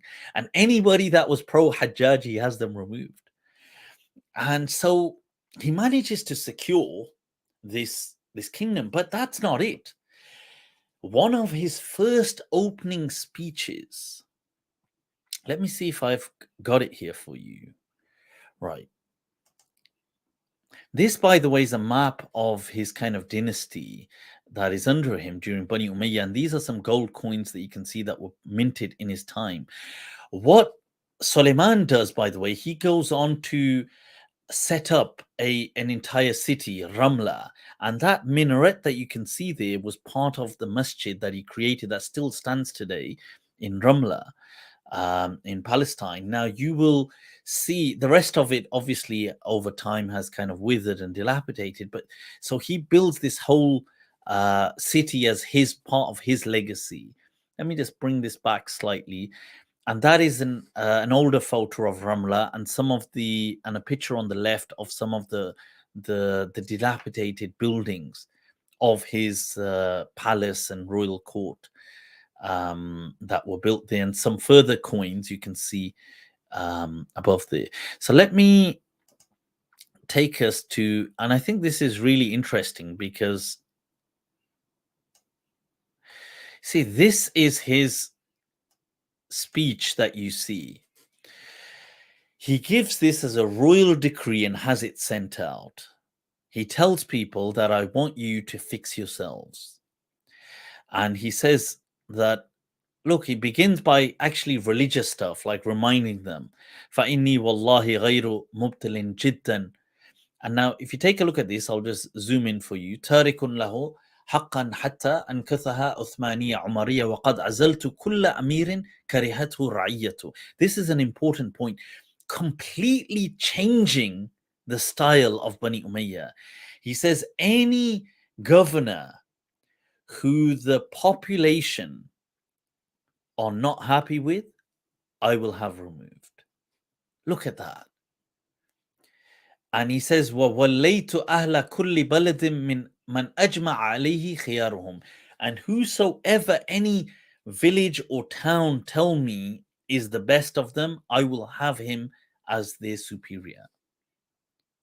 And look at that. And he says, وَقَدْ جَعَلْتُ الْغَزْوَ أَرْبَعَةَ أَشْهُرٍ. And he says, anybody who wants to go out on military campaigns, I've restricted it to 4 months. So you go back to your families. وَفَرَضْتُ لِذُرِّيَّةِ الْغَازِينَ سَهْمَ الْمُقِيمِينَ. And check this out. Any person who goes on a military campaign with them, the soldier, his children at home will also have a portion in the reward when he comes back. So whatever allotment, so for example, let's say soldiers had, I don't know, they were going to get a certain amount of whatever is distributed in the end. That portion, an equal portion, is allocated to his children as well. So if he had 2 kids, then he's taking home 3 allotments. Now look at that straight away. Now you can see that, and look how he says, and he says, وَأَمَرْتُ بِقِسْمَةِ صَدَقَةِ كُلِّ مِصْرٍ فِي أَهْلِهِ. Every sadaqah and zakat that is taken from a region will be distributed in that region from now on. إِلَّا سَهْمَ الْعَامِلْ عَلَيْهَا. He says, except obviously that portion of Amil, and he'll take a look at that.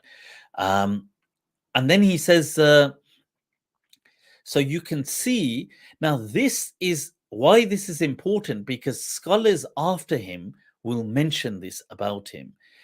In fact, Ibn Sirin, one of the great tabi'een, says about him, you can see that, look at them speaking about him. Sulaiman was layyin al-janib. He was somebody very soft and kind-hearted. لا يعجل لا سفك الدماء. He would not he wasn't about spilling blood like the other Banu Umayyah before him. Ibn Kathir, look at Ibn Kathir saying, يرجع إلى دين وخير ومحبة.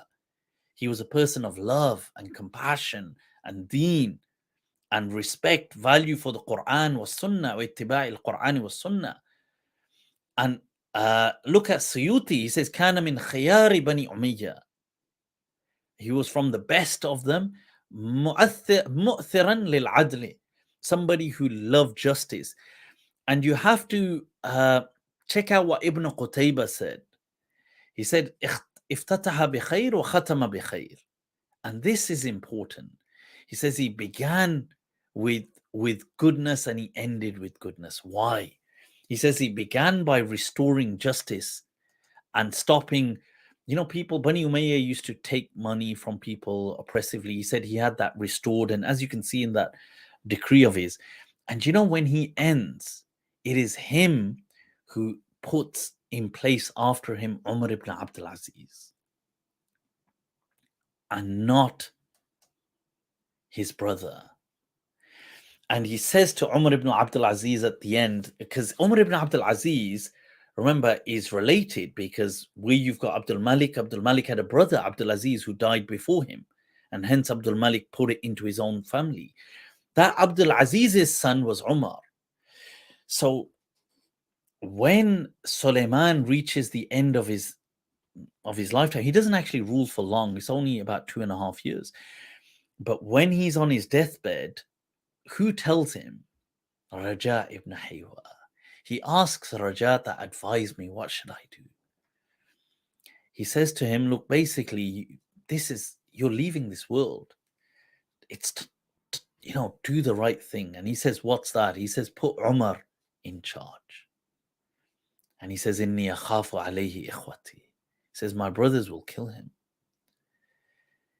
And then Raja ibn Haywa says to him, you know what? He says, do it that you put Umar, but after Umar, you then put your brother Yazid.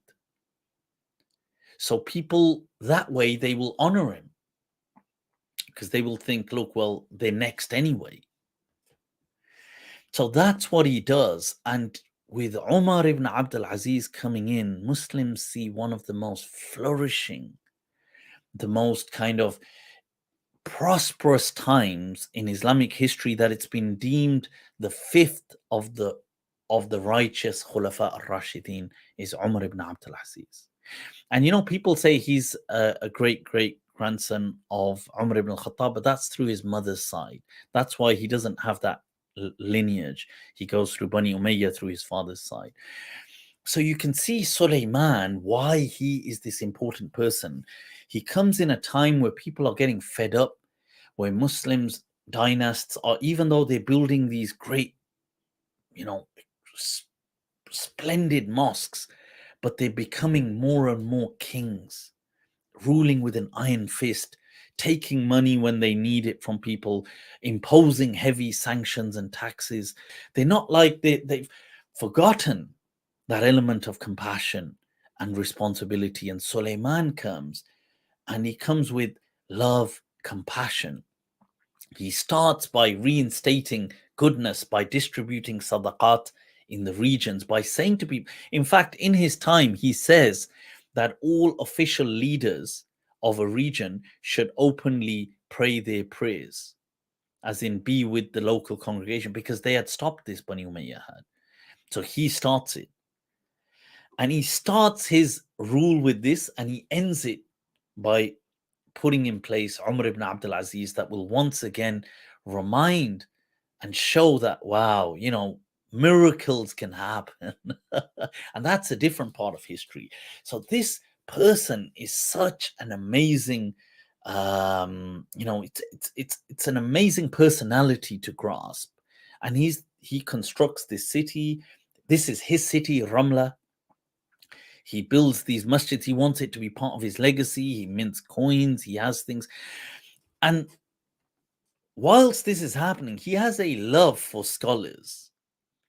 So on a particular day, he is going to Mecca. So he's on a pilgrimage. When he's there, he asks people, is there anybody here who has met the Sahaba? Is there anybody alive that has met the Sahaba here, that happens to be here? So they say, yeah, there's Abu Hazem. And Abu Hazem, people, I've mentioned, he's a tabi'i, somebody that is Qurashi in essence. He's born not only Muslim, but around some of the great Sahaba, Ibn Umar, some people say Abu Huraira, Anas ibn Malik. He does riwayah from them, from the great tabi'een like Sa'id ibn Musayyib. He's a teacher of people like Ibn Shihab and Imam Malik. He's their teacher. Imam Malik transmits from him in the Muwatta on several occasions. So he is this great figure of hadith, Abu Hazem, great scholar, and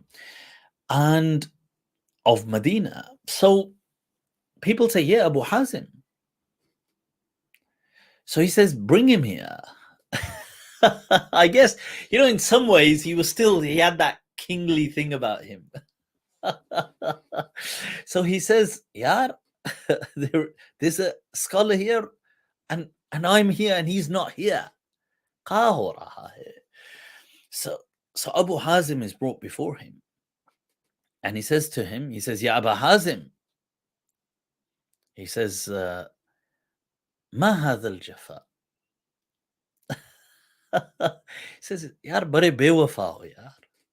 Jafa is, even in Urdu they use Jafa. It means like bewafa, like, no loyalty, bit harsh.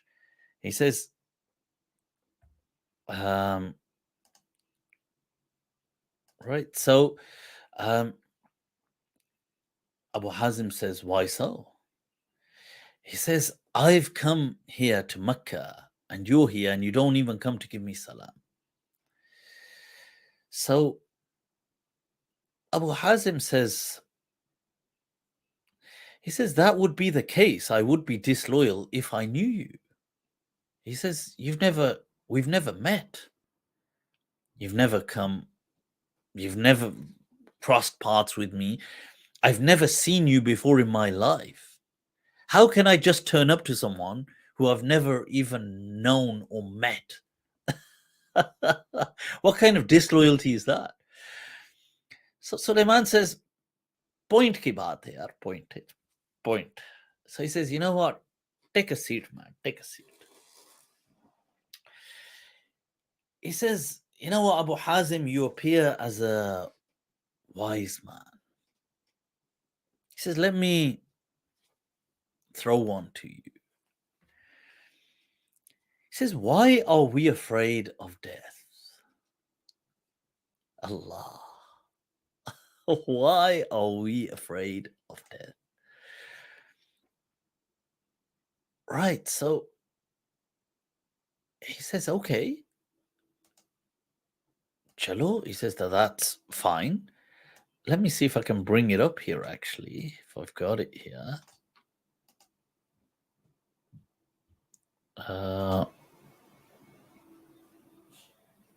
No. So,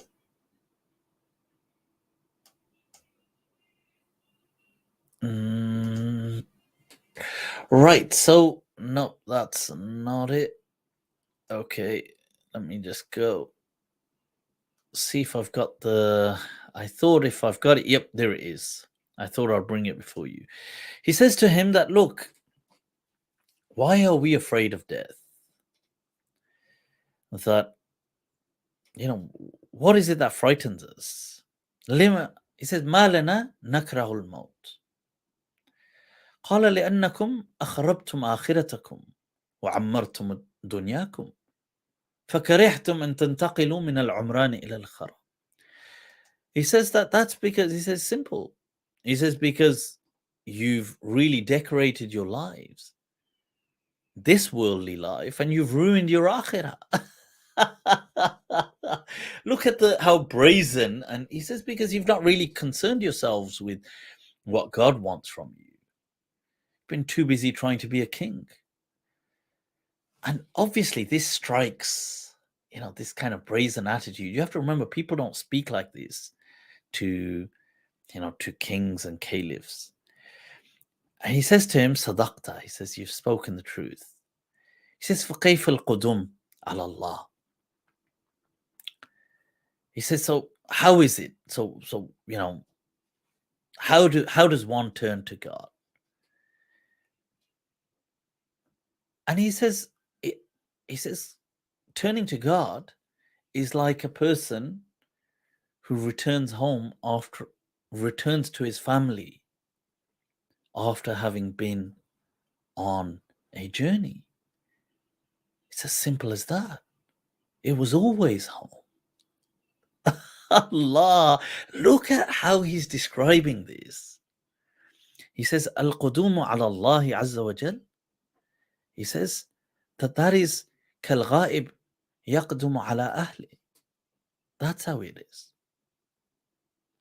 And then he says to him, okay.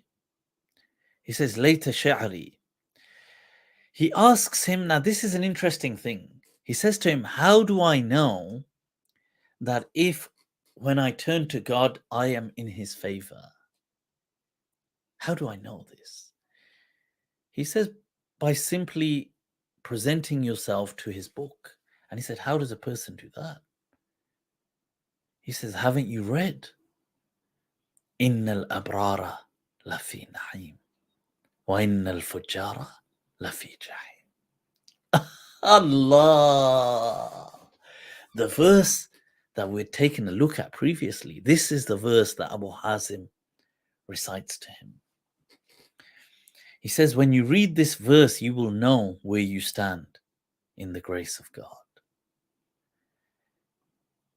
And, this shocked. They say that Sulaiman, he became so overwhelmed with emotions that tears came out. And Abu Hazem got up and he just went. And Sulaiman tried to send him money as a kind of like a thank you, and he refused to accept it. He said that, the thing is this, and he asks him, but as he's leaving, he says, look, would you be so kind as to escort us, as in come back to Damascus with us, come back to Ramla, be amongst my kind of ministers, my council. And he says that if I do that,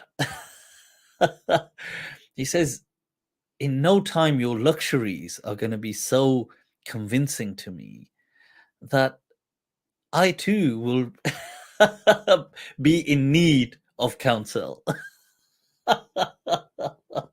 Va Abu Hazem, the teacher of Imam Malik.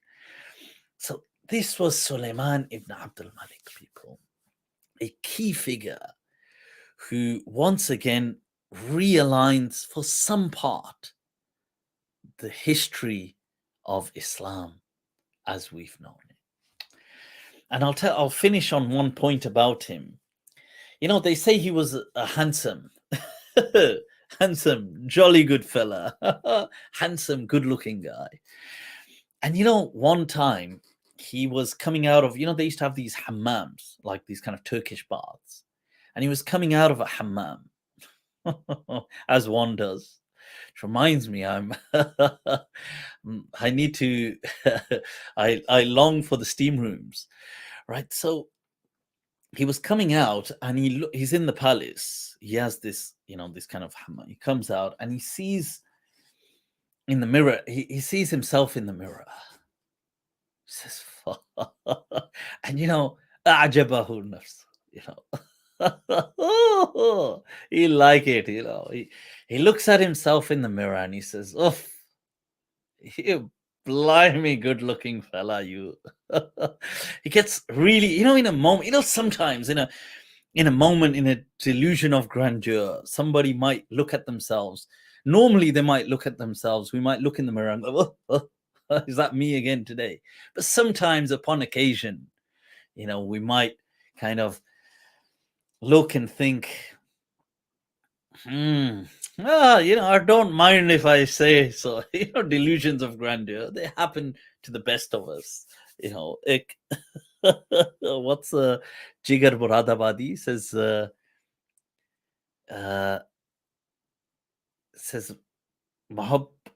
अहदे वफा में एक ऐसे मकाम से भी ऐसा मकाम भी गुजरा कि हम खुद अपने आप से भी बदगुमा गुजरे. But the point is that he looks at himself and he's really kind of wowed. Like, yaar, I am a bloody good fella, huh? Handsome fella, yaar. And this was, you see, it's interesting that in those days, he had actually been going through some grief because his son Ayub had died. And it really hit him. So in these times, it's in a moment of almost, of momentary oblivion. He forgot his grief, and he kind of was wowed, and he sees one of his concubines walking past. Good old days, huh, of the caliphs. He sees one of his, and he says to her, he looks in the mirror and he says to her, he says, what do you think?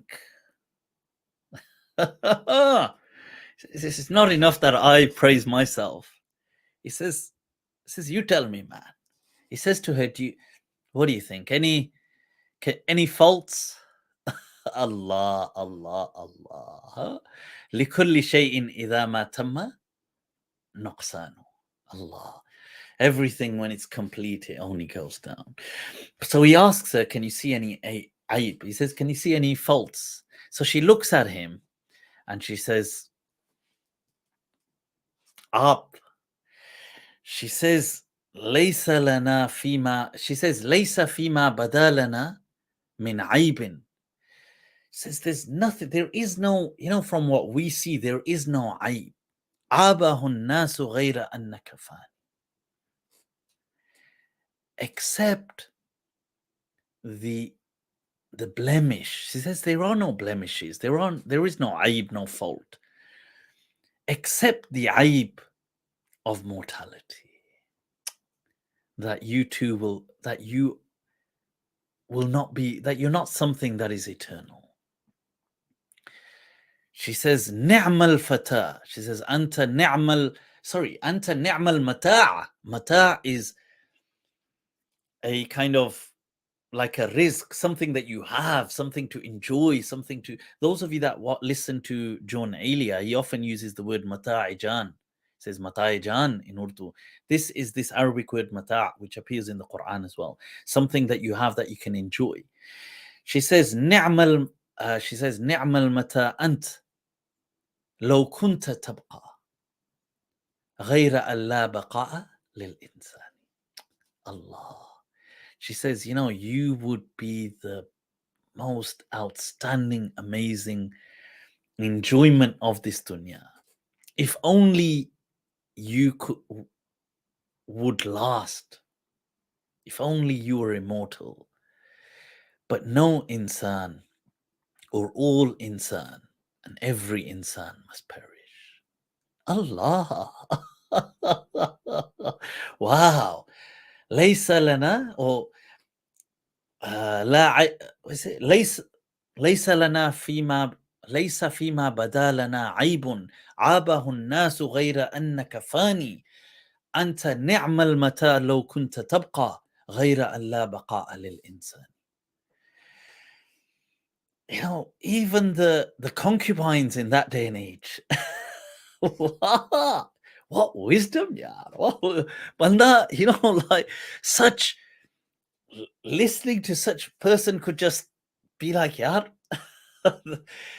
this is enough as a sheikh to guide me in this path. Huh? Such wisdom.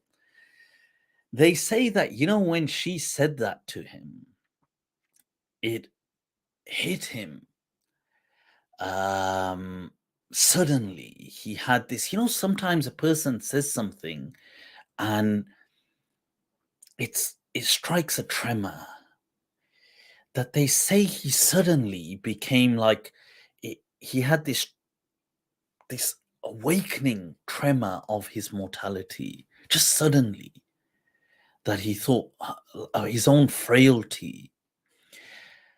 And from that night, he'd come out of the steam room, that kind of hammam, and he was in the mirror just looking at himself, and he said this, from that night he fell ill. And in that illness he died. Allah. The frailty of insan. And also in many ways, his mindset. You see, they say that we are as strong and we can endure as much as we can will. But when a person throws the towel in, metaphorically,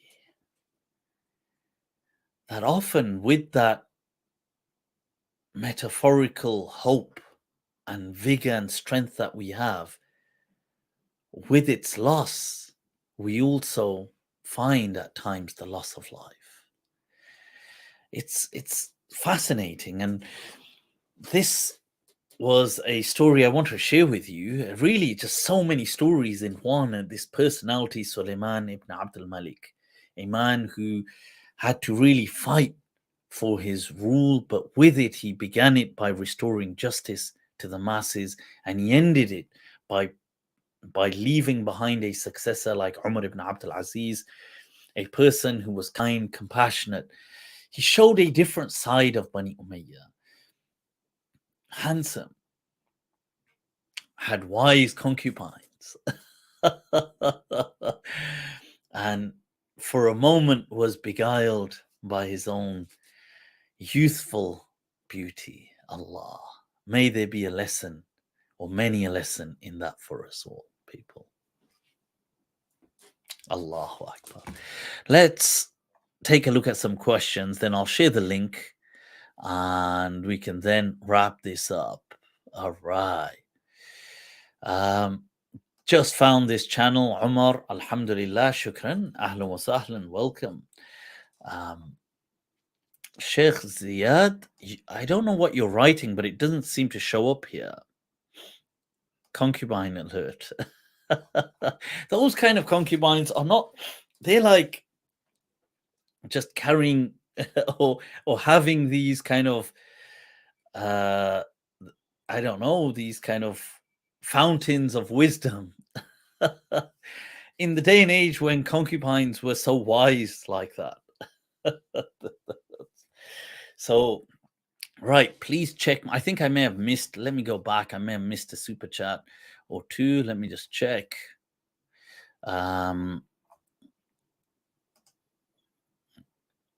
Shukran, Nora. Shukran. Much love for the super chat and thanks for clarifying that. Let me see. Somebody, Zainab said, once the super chat goes away. Nope. I'm scrolling back to get the super chat. I believe Zainab has sent a super chat. Yep, I can find it. How do you see Qiyamah? Is it to be taken literally or as a more personal, calamitous experience from person to person? Zainab, that's an incredibly profound question. And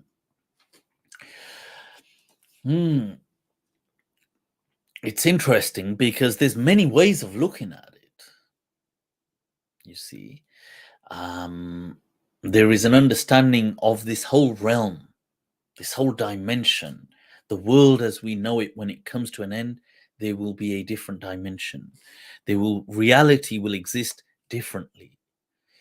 That this interval is simply a comma, but not a full stop. So there is that way of looking at it. And then there's description that people have, that the sun will be brought down and there will be, everything will be happening and people will be gathered and they will be risen. And so there is this imagery that we find, some of it in the Quran, about when people are, when people are risen and they will say, how long were we out? Whoa, that, wasn't it just a moment we were out? Was it half a day? Or, this is what the Quran quotes them saying, that there will be this panic, this anxiety. So that's one way. And then you find certain narrations saying that إذا, mata ahadukum, if one of you dies, فقد قامت قيامته, his Qiyamah has happened. So you find certain narrations that saying, well, actually, maybe it's experienced subjectively and on a personal basis, because really in that realm, there is no time. So if there is no time, then the moment you enter it, you are in a timeless reality, and therefore it has already happened. because there is no directionality of time. So now, that's obviously that's very difficult to understand. And there's one way of looking at it is, well, asking, well, the imagery is the imagery literal, or is it something that is symbolic? And one can look at it in both ways. One can look at it as literal and say, well, this is literally how it will be happening. And many people have looked at it literally and said that this is how the afterlife, it will be bodies like this, and they will be running, and they will be all these kind of things. And some people have understood it as symbolic, that because nothing in the afterlife has any similitude or any conceptualization in this world, as the hadith says that وَمَا خَطَرَ بِبَالِ بَشَرٍ قَطْ, that no insan could even conceptualize any aspect of the afterlife. So therefore, you couldn't even imagine. So anything you have imagined is wrong. So in that sense, that these verses are speaking about an imagery, and the imagery is more symbolic in, and what it's resonating, it has a reality, but you don't know what that reality, how it looks like.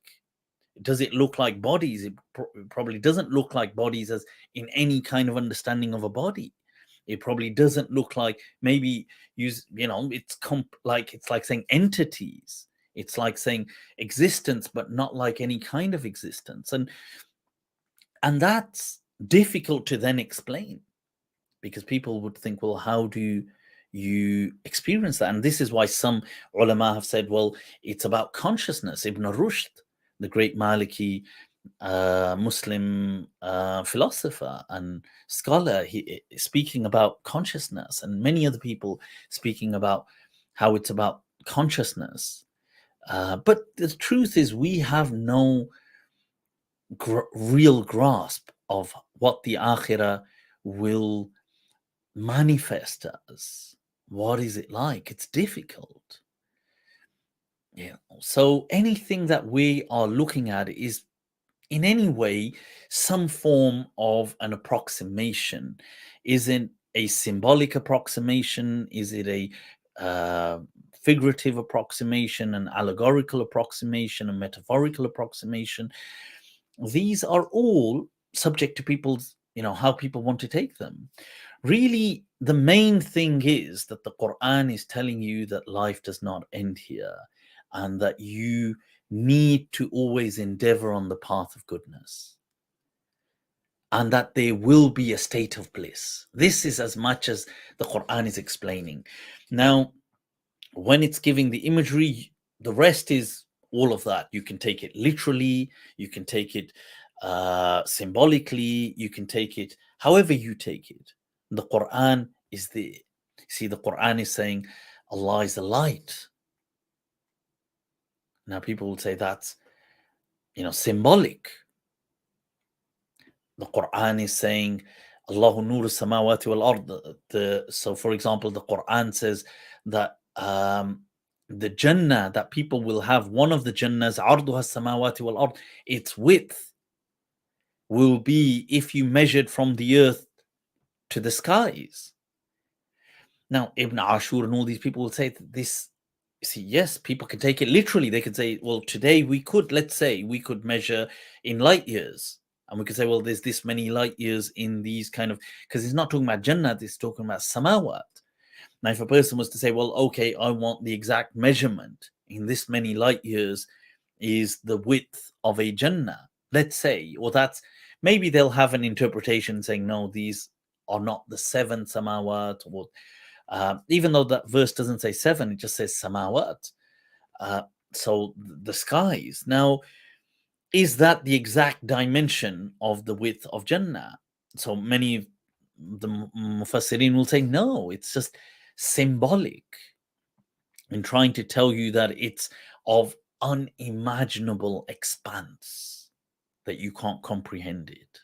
That is the purpose. So, so this is how it is. And really, whatever helps a person, be a better believer, whatever helps them with their faith, alhamdulillah, it's all good. And these are not things to really police people over, because this is all something nobody can truly grasp. I mean, if you think about it, even altered states of consciousness, when people alter their states of consciousness, either through meditation or through training, or by taking certain medicines, certain plants, right, they experience dimensions and realities that they can't explain in words. I mean, they can't explain it in words. And think about it, that's things that people have actually experienced. How do you think they could explain things that are inexplicable? It's to think the unthinkable. It's like if I asked you to think of space, you can always only think of space inside a greater space. Like, even if I tell you to think of the entire universe, let's say the universe is laid out flat, generally, as astrophysicists understand that the universe is flat. Now, let's say the universe, I don't mean galaxies, but the entire universe is more or less kind of flat. So now this universe, now let's say you think of it, however you think of it, you're thinking of it as a space inside another space. Because the human mind cannot think of non-space. It's hardwired to only conceptualize space. So even if you consider space itself, you have to consider it inside another space, a meta space. So yeah, so these are profound questions.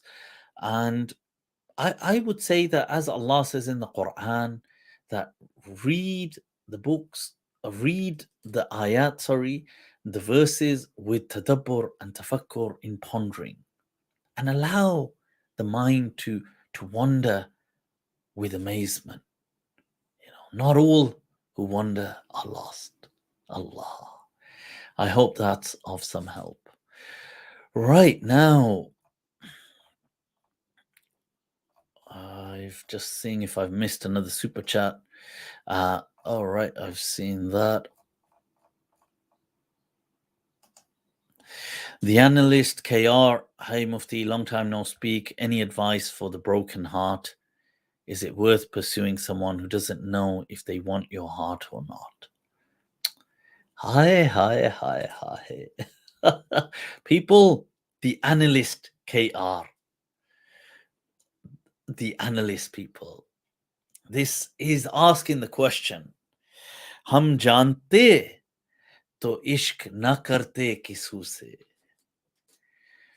ले जाते खाक में इस दिल को हमारे साथ. This that is a line of Mir where he says that. It says, what is it? That हम जानते तो इश्क न करते किसू के साथ,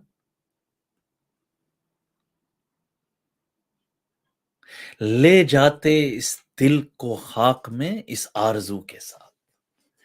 That if we knew, we would not have attached this heart to anyone.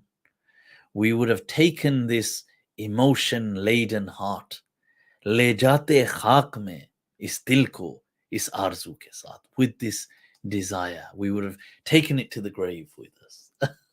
Allah. Yaar, they say there's it's a fabricated hadith, but it's a nice saying. They say one can find God with those, with the people, or with the broken hearts. عند المنكسرة قلوبهم. Allah. So the analyst people, kya baat hai, kya baat hai. Should there be a little love story? There's a love story coming to mind. You know what, analyst, for you, yaar, I'm gonna tell a story that what Kya yaad karoge yaar? Kya yaad karoge? Let me just check the comments here as well. A love story, people. हम जानते तो ना करते इश्क किसू के साथ, ले जाते खाक में इस दिल को इस आरज़ू के साथ. So that's from Mir Taki Mir, by the way. Now, as the analyst is saying that his heart has been broken, people, let me tell you a little love story, man. A love story. So, remember previously we've spoken about the tribes. There is a famous woman historically in the Islamic Turath, which is the kind of literature and legacy of love, known as Layla, but not Layla. There's been many Laylas, by the way. The famous that everybody knows is Majnoonu Layla, and that Layla is Layla of Qais. And there's been other Laylas as well, by the way. And we covered one before, Layla al-Afifa and Baraq ibn Rawhan, and that famous love story. There is this one, Layla Akhyaliyya. Allah. And what a story she has, yaar. Check this out, people. Yaar, un momentico. This is where seldom, in these love stories, you have these couples.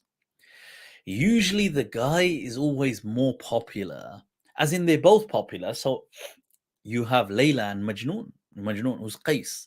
But really, Layla is obviously the counterpart of the story, but the story often revolves around Majnoonu Layla.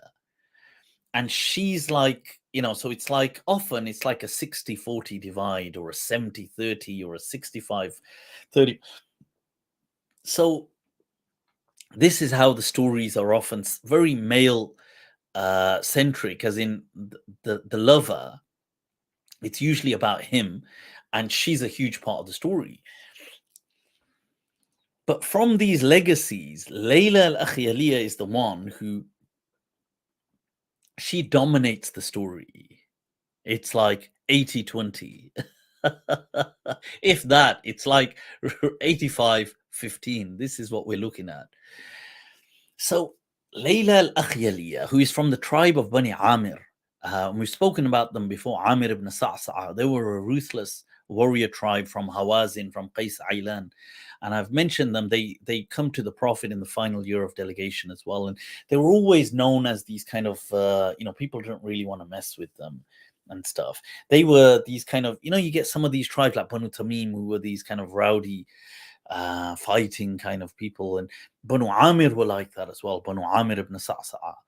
And this is why from them later on you get Bani Hilal, and and those of you want to Google the settlements and how the later kings used the tribe of Banu Hilal to kind of do all these attacks. And right, so Layla al-Akhyaliyya is from Banu Amir, and her love story is with a guy called Tawba ibn Humayr. Allah, when the name itself is Tawba. Tubu ilallahi tawbatan nasuha. Allah. And Tawba in one way just means kind of going round, coming back. You see, Taba, to come back. And that's this guy's kind of story revolving in love. Allah. What happens is he's related to Layla al-Akhyaliyya. And some people say he's a kind of cousin, even a first cousin in some ways. But Allahu A'lam. But he grows up and he knows her. But as people wonder, they come back, and as he's reacquainted with her, he realizes that Layla al-Akhyaliyya, they call her al-Akhyaliyya because one of her grandparents was al-Akhyal. She's grown into this, this mesmerizing, hypnotic, with hypnotic beauty, this absolutely, just wow, beautiful kind of young woman.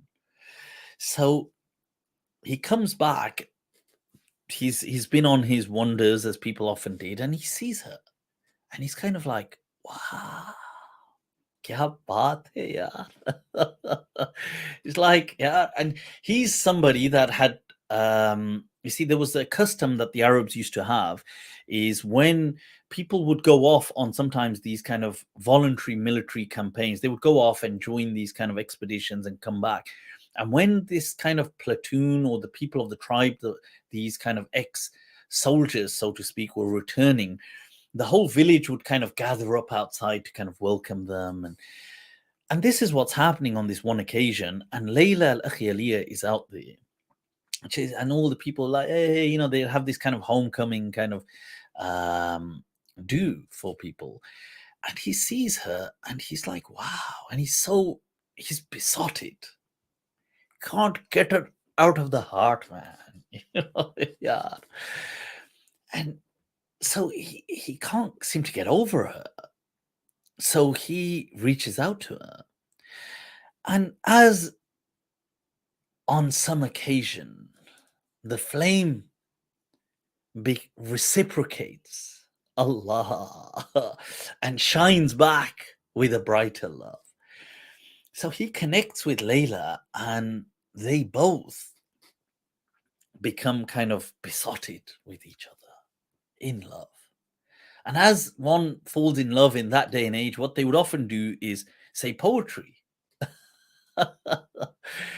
And the Arabs had one of the worst customs back then, that in human history, that if you'd said any ghazal about a girl, that family would refuse to marry her to you. So Tawba comes to propose for Layla, and some of his ghazals have kind of been circulated. So the dad refuses. Says, Kalla wa hasha. So he refuses, he's stubborn. And Tawba, obviously, you know, he's thinking, what the hell? He tries a couple of times. He gets really, and they say that, you know what? We're going to make a point of this. We're going to marry her off. And they marry her off to someone else. Yaar, kya zulm hai yaar? To zalim dunya, papi sansar. These cruel, heartless people, huh? So they marry her off to someone else in the, you know, in the tribe. Tawba is heartbroken, and he becomes a su'luk. And I've explained su'luk previously is one of these people who disavows themselves from any tribal allegiance, and they just kind of wander on their own. And he's a very brave person, as I mentioned before.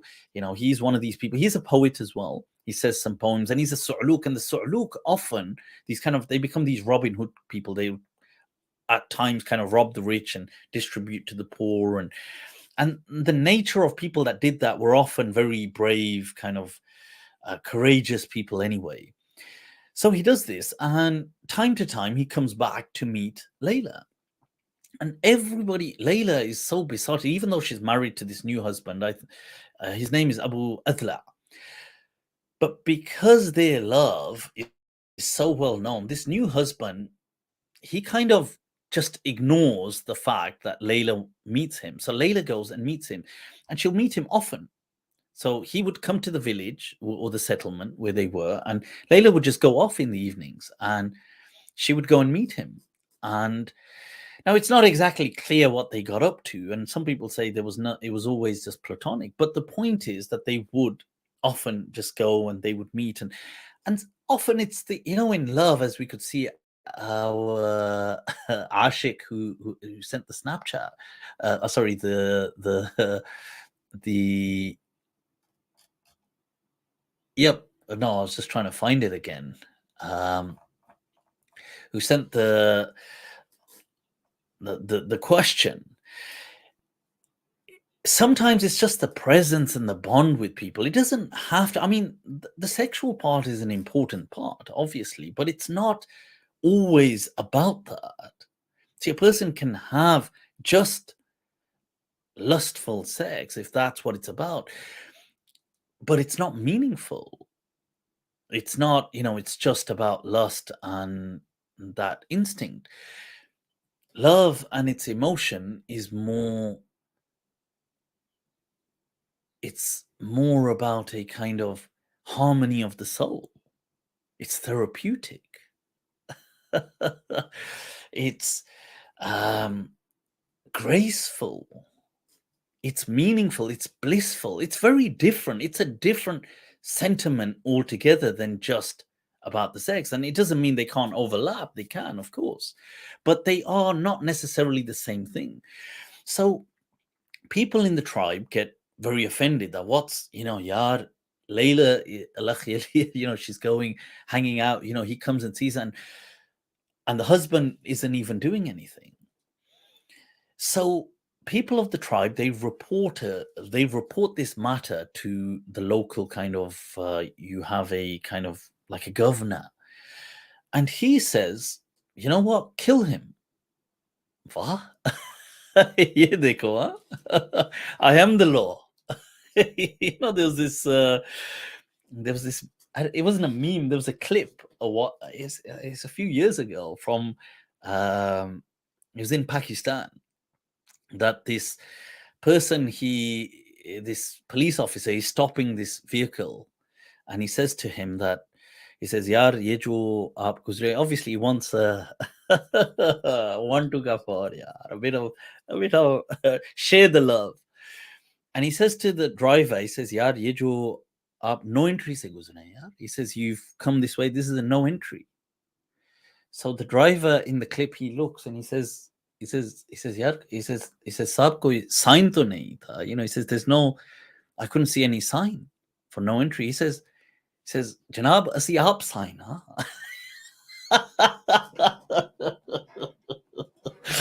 He says, we are the sign. Samjha karo, yaar. So this governor, he says, asi aap sign, we are the law. So he says, yeah, just kill him. Kill Tawba next time he comes. So they lay out a trap to kill Tawba. Now Tawba doesn't know, and he's on his way. Meeting over here, meeting. And he's on his way, dashing, cologne, shalom, ready, tip top. And so Layla thinks, damn. And what they've done is they've got certain people with bows and arrows hidden, that when he comes to this point, just, and they're obviously hiding, so he doesn't know. He's not expecting it. So Layla comes out to the place where these people were hiding, or let's say there's a place where she's meant to meet him close to, but she comes close by. She's not at that spot, but she's at a distance, and she just stands, and she removes all her hijab, and she stands there. She was a very brave woman, by the way. This Layla is one of the, if you're looking for a female archetype of Islamic history, wallahi, you really need to.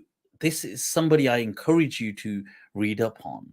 She's very courageous. Obviously, her whole tribe were a bit like that. They were these kind of, strong-minded people, and she was like that. And there's many stories about her, by the way. She was born in the time of Umar ibn Khattab, I believe, radiyallahu anh. She was just a toddler then, but she has stories where she will go to people like Muawiyah when he's the caliph, and she's one of these very proud, strong women. You don't mess with them. And so she comes and she tears off her hijab and stands there. And Tawba is coming, and he sees that. And he realizes this ain't right. Like, something's not right. And he realizes that this yaar kuch. And he turns and he's out of there. And he says in his poem as well, he says, Kuntu idha ji'tu Layla. He says, Kuntu idha ji'tu Layla tabarqa'at. He says, whenever I used to come to see Layla, she would wear, because she would come out in the night to meet him, she would wear this kind of burqa to cover, and obviously she'd sneak out and meet him. He says, Kuntu idha ma ji'tu Layla tabarqa'at faqad rabani minha al-ghadata safurwa. He says, but today when I saw her uncovered in the open, it freaked me out that something ain't right. It unsettled me. And this actually saves his life. He goes off and then she has issues with obviously her husband. Eventually he divorces her. Somebody else marries her. See, this is it. You know, in that day and age, obviously, maybe she could have just gone off with him, but because he had adopted this nomadic lifestyle, and it wasn't easy just boycotting your whole tribe back then. Even if you were strong, where do you go? Where do you live? How do you live? As a family unit, it was difficult. And so she gets married to a second husband, and she lives a very long life. And you know, during her she comes to learn that Tawba, as he's kind of just really heartbroken, as our Bichara questioner was heartbroken, he roams different cities and he joins battles, you know, because you get sometimes these people who have this fury in them and they want to channel that rage. They don't know. And, you know, like sometimes you go to the gym or some people, they go into sports. They're going to fighting because they have this rage in them that they want to channel it through a channel. They don't want to just explode on people. And in the past, they used to do that as well in their own way. What they would do is they would go and sign up to an expedition and just go and fight. And they had this. So this is what Tawba did. And in one of the expeditions, he's killed. And he dies whilst Layla is relatively young. And as in she hasn't, you know, she may have been, I don't know, maybe in her late 20s or something, and he dies. And so it really breaks her heart to learn this. And she says these eulogies for him that are epic and deemed some of the most amazing poetry. She says, one of the days we'll bring them up, but there's one where she begins that she says, Ya aynu bakki, Tawbat ibn Humayyiri, بشح كفيض الجدول المتفجر. She says to her eye that cry over Tawbat ibn Humayr, like this, you know, like when water is gushing forth like that, unleashed. And she says all this kind of amazing poetry dedicated to him. And she forever, you know, even though she obviously marries and people say she has children as well, but she's forever devoted her heart. فَمَا الْحُبُّ إِلَّا لِلْحَبِيبِ الْأَوَّلِ. Allah, love is for the first love. Allah, she's always dedicated to him. And she praises many people and she has this huge reputation. She's not like, she's widely known. Layla Akhyaliyya. She was incredibly beautiful as well. And not just, see, where you have beauty, but you have confidence. And you know, you'll have people that carry themselves and courage on top of that, and wisdom and poetry, eloquence. I mean, that's like a miracle. And that personified was this Layla Akhyaliyya. And I mentioned she would approach caliphs. She approached Muawiyah. And she said these poems about him, and he was really impressed with her, and he gave her gifts. She went to Hajjaj. You know, Hajjaj used to be so almost besotted with her. He used to be so, and we spoke about Hajjaj, mentioned him earlier. They say she said some poems praising him. She said something like, لما هبط الحجاج أرضا مريضة تتبع أقصى دائها فشفاها. And she says all these long poems that, you know, whenever Hajjaj goes to a place, he brings it back to life and this and that. Obviously, she was a poetess. They say Hajjaj would never, you know, he was this grumpy, miserable kind of, he's like a Hitler kind of guy. I mentioned he was like that Attila the Hun. But they say the only person he would light up for was Layla Akhyaliyya if she came to visit him. They say he would get up and he would be so like all around her like a puppy, and she would just go there occasionally and she would just kind of just check in, and she would sometimes say a poem, and they used to obviously give her all these gifts. And sometimes she would say some concerns about the tribe and stuff, and she was very outspoken. And now you've got prestigious people speaking about her. And this is what Hajjaj, he was put in place, as I mentioned earlier, by AbdulMalik ibn Marwan. So Hajjaj was besotted almost with her, that this news reached AbdulMalik. And you have to remember now, years have passed by. See, because by this time, AbdulMalik rules for a substantial time as well. So years later, she's old. She once comes to the royal court where AbdulMalik is. And he says, "Oh, you're that Layla Akhyaliyya, ain't you?" And she says, "Yes." And he's obviously heard loads about her. Come on, everybody knows about her. And Hajjaj, all these people are besotted with her. But she's an old woman now. And he looks at her and he says, "Ma alladhi ra'a fiki Tawba hatta ashikak?" He says, "What is it that Tawba saw about you that he fell in love with you?" You AbdulMalik, huh? So she says, "The same thing Muslims saw in you and made you their caliph." Allah. She says, "Ma ra'ahu al-muslimuna fik wa ja'aluka al-khalifa." And he's kind of shocked by what the hell? He's kind of a bit offended, but at the same time, her courage. And then some people say, she kind of covered it by saying, when he said, like, "What do you mean by that?" She said, "Courage." Obviously, you can't see courage, but courage. But this is this person, Layla Akhyaliyya, and a love story. And it doesn't end here, people. This is what we're going to seal it with. Check this out. Tawba had said a poem about her during his lifetime. He was a poet as well, not as good as her, by the way. He said about her in a poem, he said, "Lo anna Layla al-Akhyaliyya sallamat alayya wa duni turbatum wa safaihu." Says, if Layla came and gave me salam, even if I was under the soil and rocks,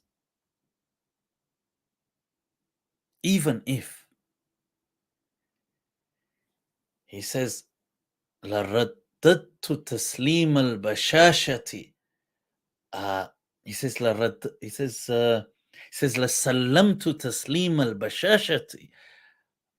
أَوْزُقَ, or in some, أَوْصَاحَ. He says that I would have returned such a salam. صَدَمْ مِنْ جَانِبِ الْقَبْرِ صَائِحُ.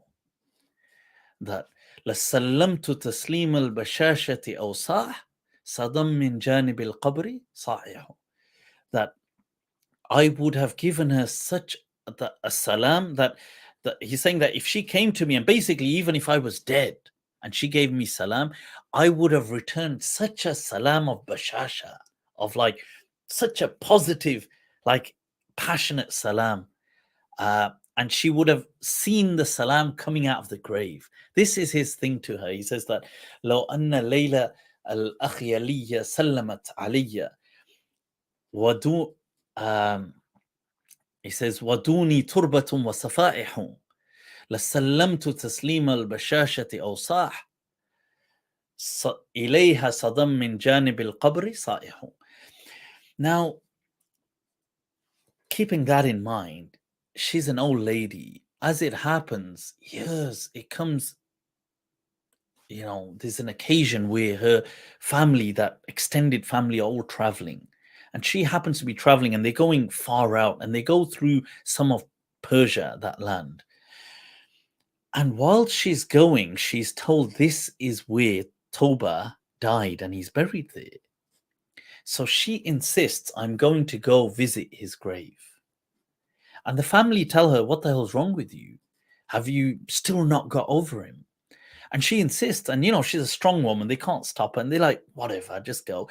So the family kind of are holding back, and she goes, she's on this horse, and she's going up to the kind of camel, up to the kind of tombstone, and they've got horses, camels, and she's going up to this tombstone. And she stands there, and she's on horseback, and there's this tomb of Tawba ibn Umayyad. And she says, Assalamu alaikum, ya Tawba. And she greets him. And then in a moment of confusion, she says, didn't you say, لو أن Layla Akhyaliyya sallamat علي ودوني تربة وصفائح لسلمت تسليم البشاشة أوصاح إليها صدم من جانب القبر صائح. Didn't you say that you would return? And then she says it again. She says, Assalamu alaikum, expecting almost a reply. And then she says, Ya Tawba, won't you return my salam? Now, when this is happening by the grave, the tombstone, there's these bushes and things that are obviously, it's out there in the wild, it's not well kept. Spectators said that there was an owl that had kind of nested there, and it's behind the kind of tombstone. There's these bushes. So as she's standing on the horse saying this, the owl is kind of alarmed, and it flies out and it spreads its wings, flutters. So as she's standing there, she just hears a fluttering and something rising from the grave. She's shocked and obviously scared beyond belief, and she jumps back like on the horse, and the horse leaps, and she falls off the horse, breaking her neck and leading to her demise. She dies right there. And the family that had held back, they see this. They come to her and she's already dead. And they bury her next to Tawba. The irony that who they stopped from being with throughout their lifetime, they were only reunited in death. अब के हम बिछड़े तो शायद कभी ख्वाबों में मिले, जिस तरह सूखे हुए फूल किताबों में मिले. Allah. That is such a powerful story of love, honestly. However you want to take it, this woman who was strong, she was powerful, she kept that love in her heart throughout her life. And in the end, unbeknownst to her, as she approached his tombstone, as Allah says, وَمَا تَدْرِي نَفْسٌ بِأَيِّ أَرْضٍ تَمُوتُ. No soul knows where its death has been written. That she was to be laid to rest right next to him decades and decades later. Allah. May Allah make easy the struggle for people in this path of love. So that was dedicated, Allahu Akbar, to our super chat that came asking about his love story and is it worth pursuing? When is love not worth pursuing? That's what you should ask. So people, I think we've had some amazing stories today we've covered. I think we've kind of gone on way too long. I should be wrapping this up. Faisal, shukran yar. Much love for the super chat. Mufti Saab, what's the best way to deal and cope when someone slanders you unjustly and tries to demean your reputation just for revenge? Jazakallah al-khair. Much love from Chicago. Thank you for everything you do. Allah bless you. May Allah bless you. I dearly appreciate, honestly, the love, your contribution, and your sentiment. So I would say that, look,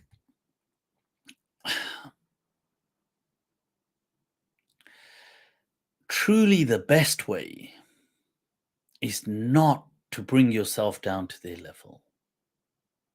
Okay. I would say if, the optimum way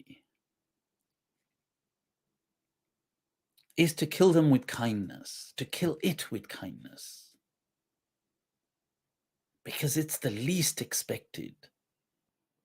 It really makes a person, honestly, I think seldom have people felt small in their own eyes as they have when they've realized or when they've received kindness from someone they've wronged. But at times I get that that can be difficult. And if that's difficult to do, then in that case, I would say ignore. Don't take the bait. Honestly. You see, people, yes, if it's something, I mean, you see, this is obviously vague and there can be many things.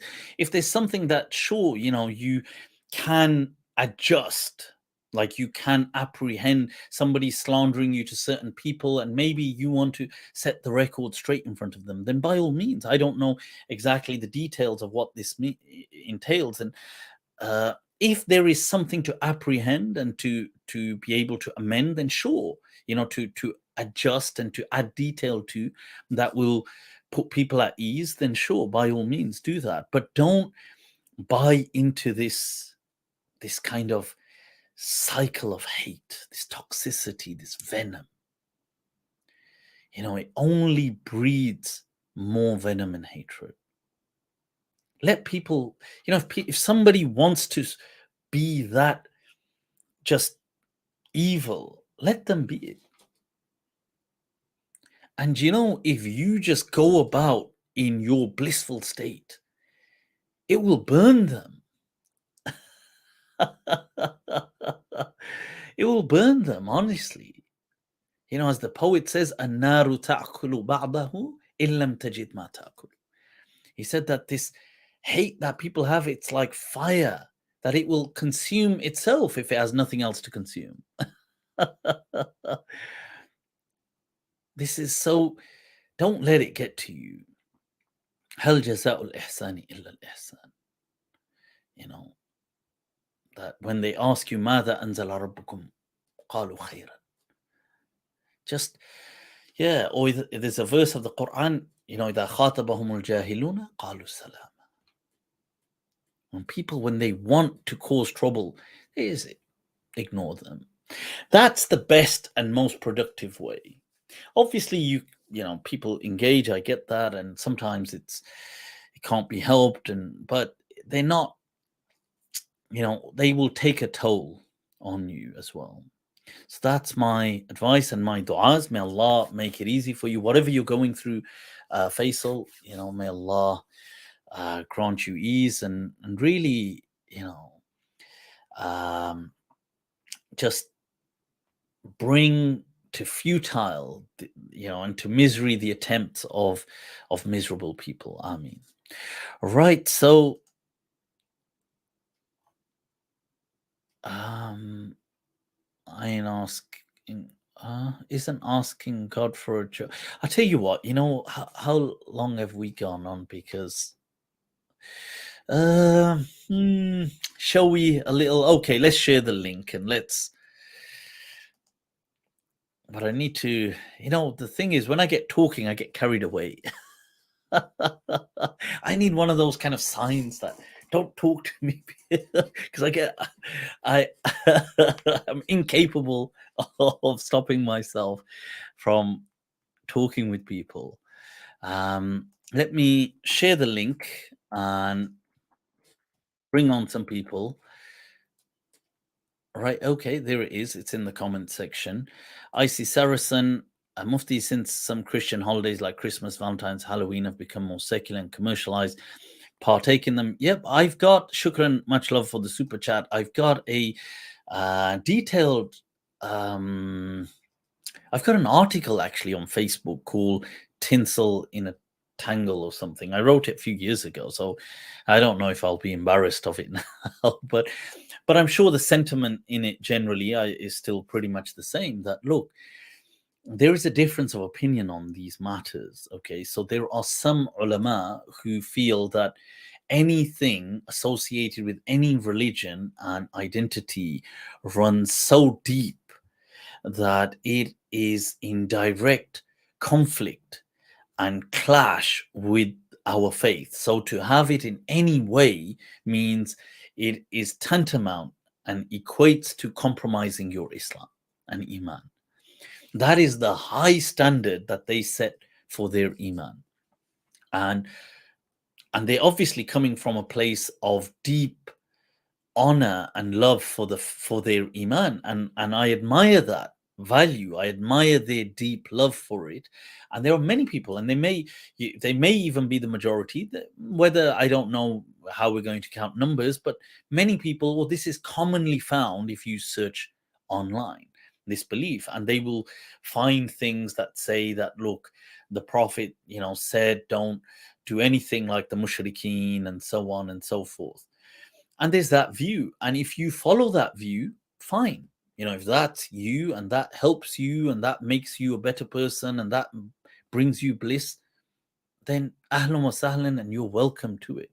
But don't impose it on somebody who believes something different. So there's another view that feels that no, that says that when things have become secularized, even if they hold religious origins, but because they have become secularized to a considerable extent, even whatever that extent is, whether it's a third or it's a half or it's whatever extent they've become secularized, they then no longer have a prohibition, as long as your intention isn't obviously to worship. So this group of ulama, and there's several ulama, and I list them in that. I list many, and obviously not an exhaustive list. And this is the fatwa of Jami al-Azhar. This is the fatwa of many of the contemporary ulama. This is the fatwa of Sheikh Ali al-Jifri. This is the fatwa of, you'll get loads and many people that have said this. Sheikh Abdullah bin Bayya, you'll get many ulama that have said this today. Or the Grand Mufti. I list them in that article. So just as, I mean, not exhaustive, but just as some examples. So to them, they will say, well, look, when you look at the evidence, the Prophet ﷺ allowed certain practices that were not Islamic, that were pagan, but just because they had lost some of their values, like, for example, aqiqah, which is practiced today, was actually a pagan practice. The Rajabiyah, which we don't practice now, but in early Islam, the Muslims did practice it, but it was a pagan practice. The Atira, there was another practice as well. So even some have looked at even things like Safa and Marwa. I know many people may think Safa and Marwa was with from Ibrahim alayhi salam, but other people feel it wasn't. It was a pagan practice that had lost its value. And this is why in the Quran, when they asked about Safa al Marwa, Allah does not mention Ibrahim. He just says that, look, whosoever does it today with a good value, فَإِنَّ اللَّهَ شَاكِرٌ عَلِيمٌ. So this group of ulama feel that, look, today things like Christmas, things like Halloween, things like, especially Halloween, but even Christmas or Valentine's Day or these things, some have more religious values than others at their core, and many religious people may also partake in them. But if you are obviously not, you don't become a Christian, and you're not seeing it as a Christian thing, you're just living in a country where people, they see it as a festive season, and you partake. So you say, if somebody says Merry Christmas, you say Merry Christmas to you too. You're just saying it as an exchange of joy. So many ulama have said that is permissible. So now there are two, like I said, whatever you follow is fine. If you follow this, then don't condemn those people. People who don't want to do it, don't say to them, what's wrong with you? Do it. You should be celebrating it. You should be doing this. No. Let them be. It's each to their own. And those who don't want to do it, they shouldn't impose on others. You see, it's your faith. It's for you to practice.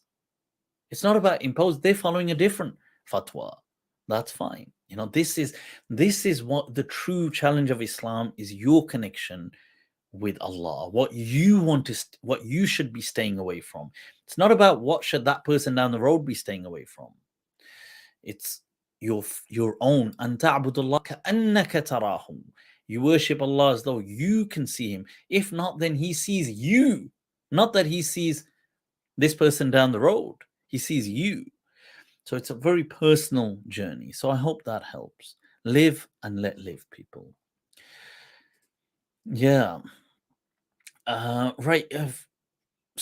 I have sent the link out. I'll share the link, but I will need people to, if you're coming on, you have to activate obviously the mic, but also the camera, and I will bring you on, inshallah. I've shared the link again in case it got lost in the chat. I've put it back in the chat. There it is. Yep. Right. Okay.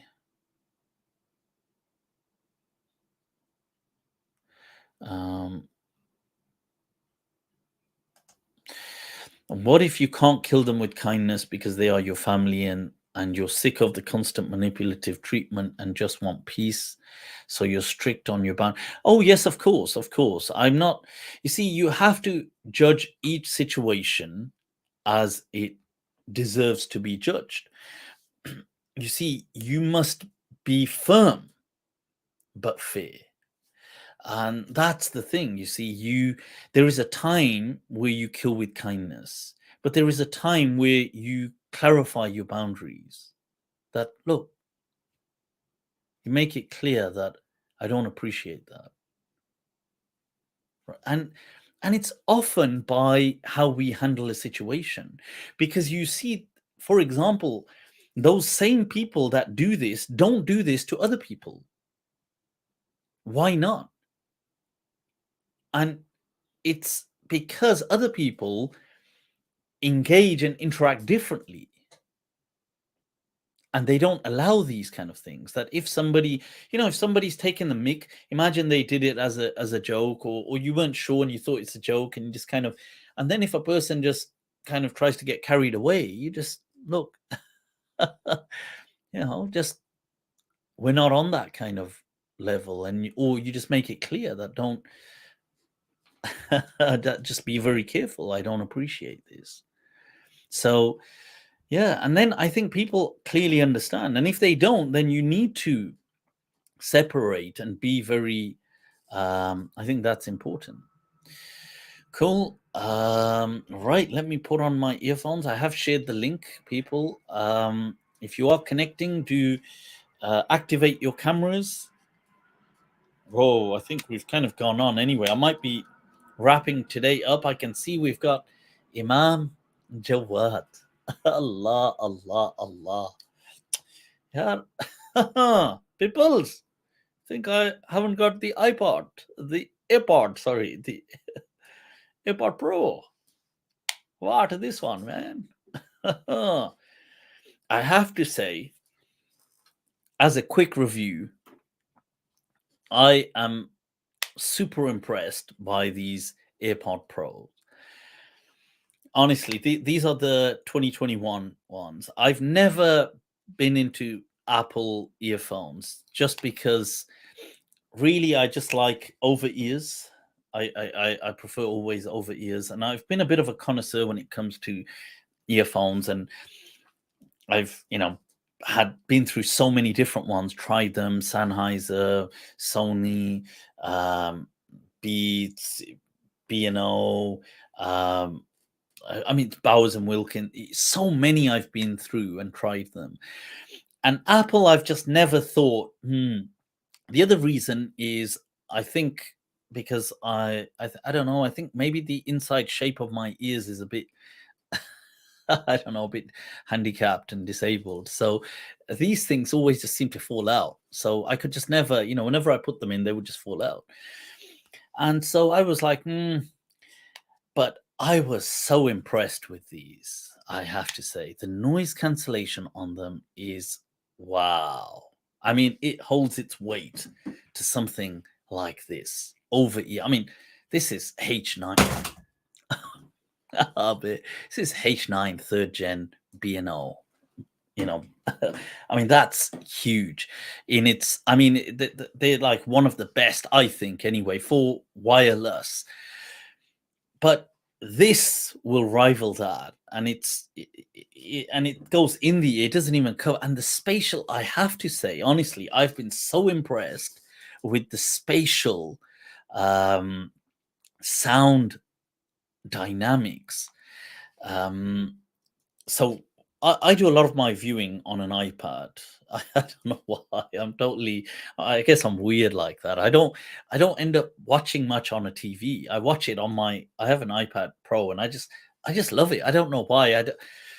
And so the other day when I was watching something, you're gonna think, yaar, Mufti Achacha, gup chor raha hai. This is gup.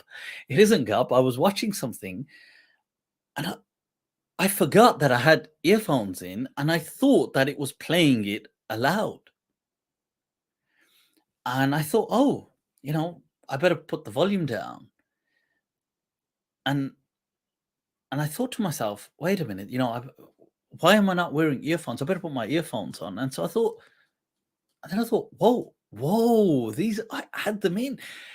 I was honestly I was mesmerized. And the other interesting thing they have is if you're watching it on an iPad, or if you're, especially on an iPad, you can see it. What happens is as you turn, it has that, so the sound, like if the iPad's here, the sound will come from here now. And if I turn there, it comes from behind me. And if I look back, it comes back. It's crazy. So yeah, that's my little Apple need to give me royalties for giving this review. But more importantly, let's go to Imam Jawad. Right. So somebody said, is it second gen? I don't know if it's second. It's the one from 2021. It's the AirPod Pro. I think there was there was some kind of offer or something. I think they were about 180 or something like this. Right. Okay. Let's bring Jawad, people. Imam Jawad. Assalamualaikum. Walaikum assalam. Imam Sahib. Ahlan wa sahlan. रात की ठंड में बैठे अपने ईमान की गर्मी को लेकर. He's sitting in the cold night with the heat of his faith to keep him warm. Allah. Sheikh, kya hal chal hai? It's as soon as Imam Jawad comes on, we know there's going to be some enlightenment that's going to take place. You imbibe, you ooze and imbibe love, yeah. I love it, honestly. It's हमारी तरफ से सिर्फ मोहब्बत है. Only love from my side. Gio. May Allah bless everyone. Ameen. You've slightly look at that. There was that much love that the kiss froze. You froze for a little while. Is it stuck? Now you're back now. No, you're back. It was just that much love you put into it that the internet couldn't handle it.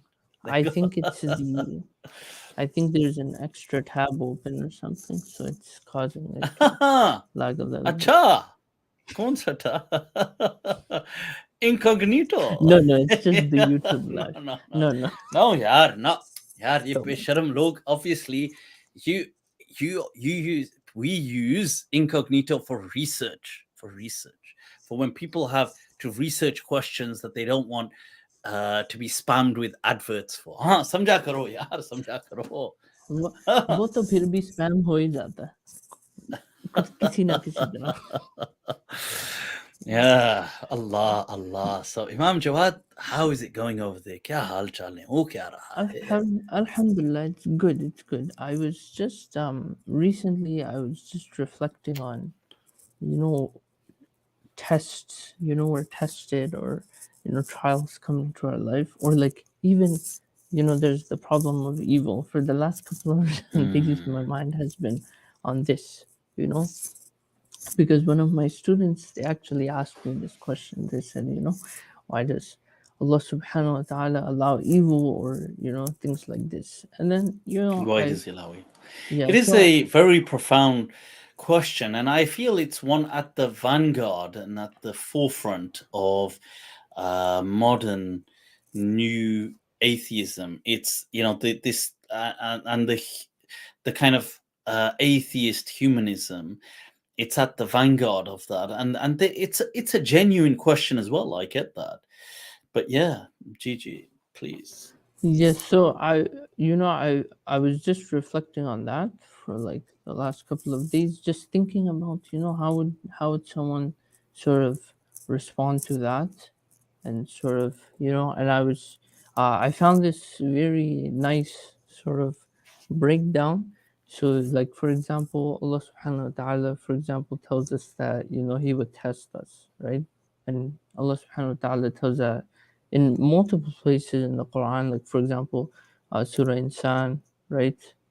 um, and then it comes in other parts as well. Then there's major tests, there's small tests, right? Mhm. Like, there's like I found this sort of thing where they sort of break it down, right? Like hardships can be an Mhm. atonement for sins as well, Yeah. right? It can be punishment for believers, punishment for non-believers, right? There's like the Quran lays out this. If you read the Quran, it sort of lays out this whole thing of why it could exist, and you Mhm. start to realize, it's not as you know black or white as we like to make it. Sometimes, we like to Yeah. make it so give me the direct answer, the one way answer. But sometimes, Yeah. life is I mean, complicated, and these things don't have simple answers, but that doesn't mean it's not that there aren't answers in seeking. You see, often there is a fallacy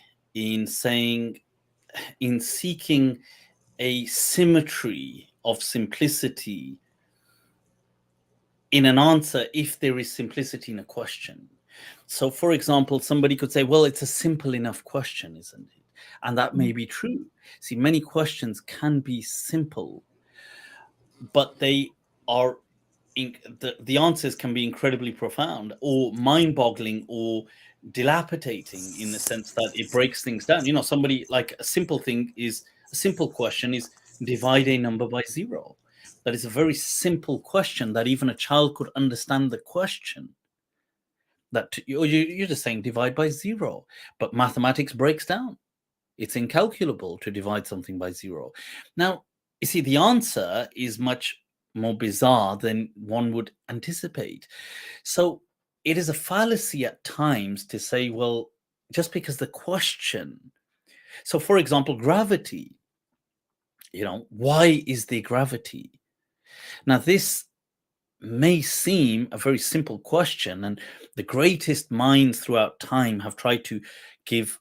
I mean, Newton didn't bother. I mean, he didn't try to explain why. He just gave an explanation for the operation of it.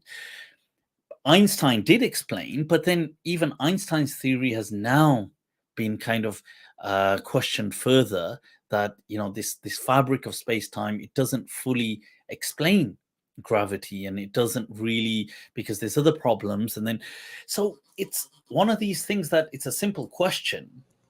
Why is there this? But what? But why not? It's like somebody speaking of physics, just as an interesting another question, that why can't we move backwards in time? And you think, well, this is it's a simple enough question, and you may think, well, that's obvious, but it's not. Because why? Because if Einstein's theory of space time is space and time as a fabric, we move in four directions, or in space. I mean, whether it's going to be up, down, left, right, but we can move in space.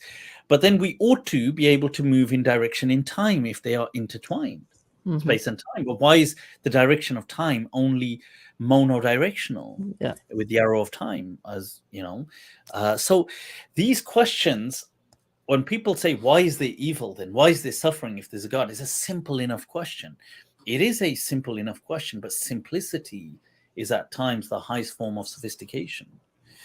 But Sorry, Imam Jawad. Yes, Yeah, Barakallah. yeah. So I was just saying how the Quran has different outlooks on it, right? It could be actually like you could see something as hardship, but it's not actually. It's actually there to build, your character overall. It could be, for example, in from the life of Musa alayhi salam, we can see it could Allah subhanahu wa ta'ala could take away one thing and replace it with another, like the example of the child that Khidr alayhi Yeah, salam actually kills. So there's so many, it's it's so multifold uh, yeah, from the outlook of the Quran that it just amazes you how we don't fully understand things, and sometimes yeah.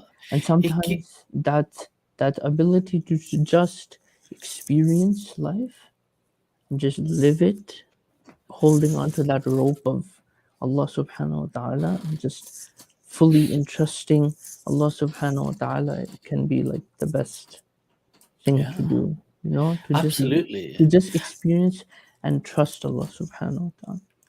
And you see, what you're saying is that the Quran, it gives these archetypes, it gives these frames of reference, it gives these safety kind of barriers or nets to people who find themselves in calamities.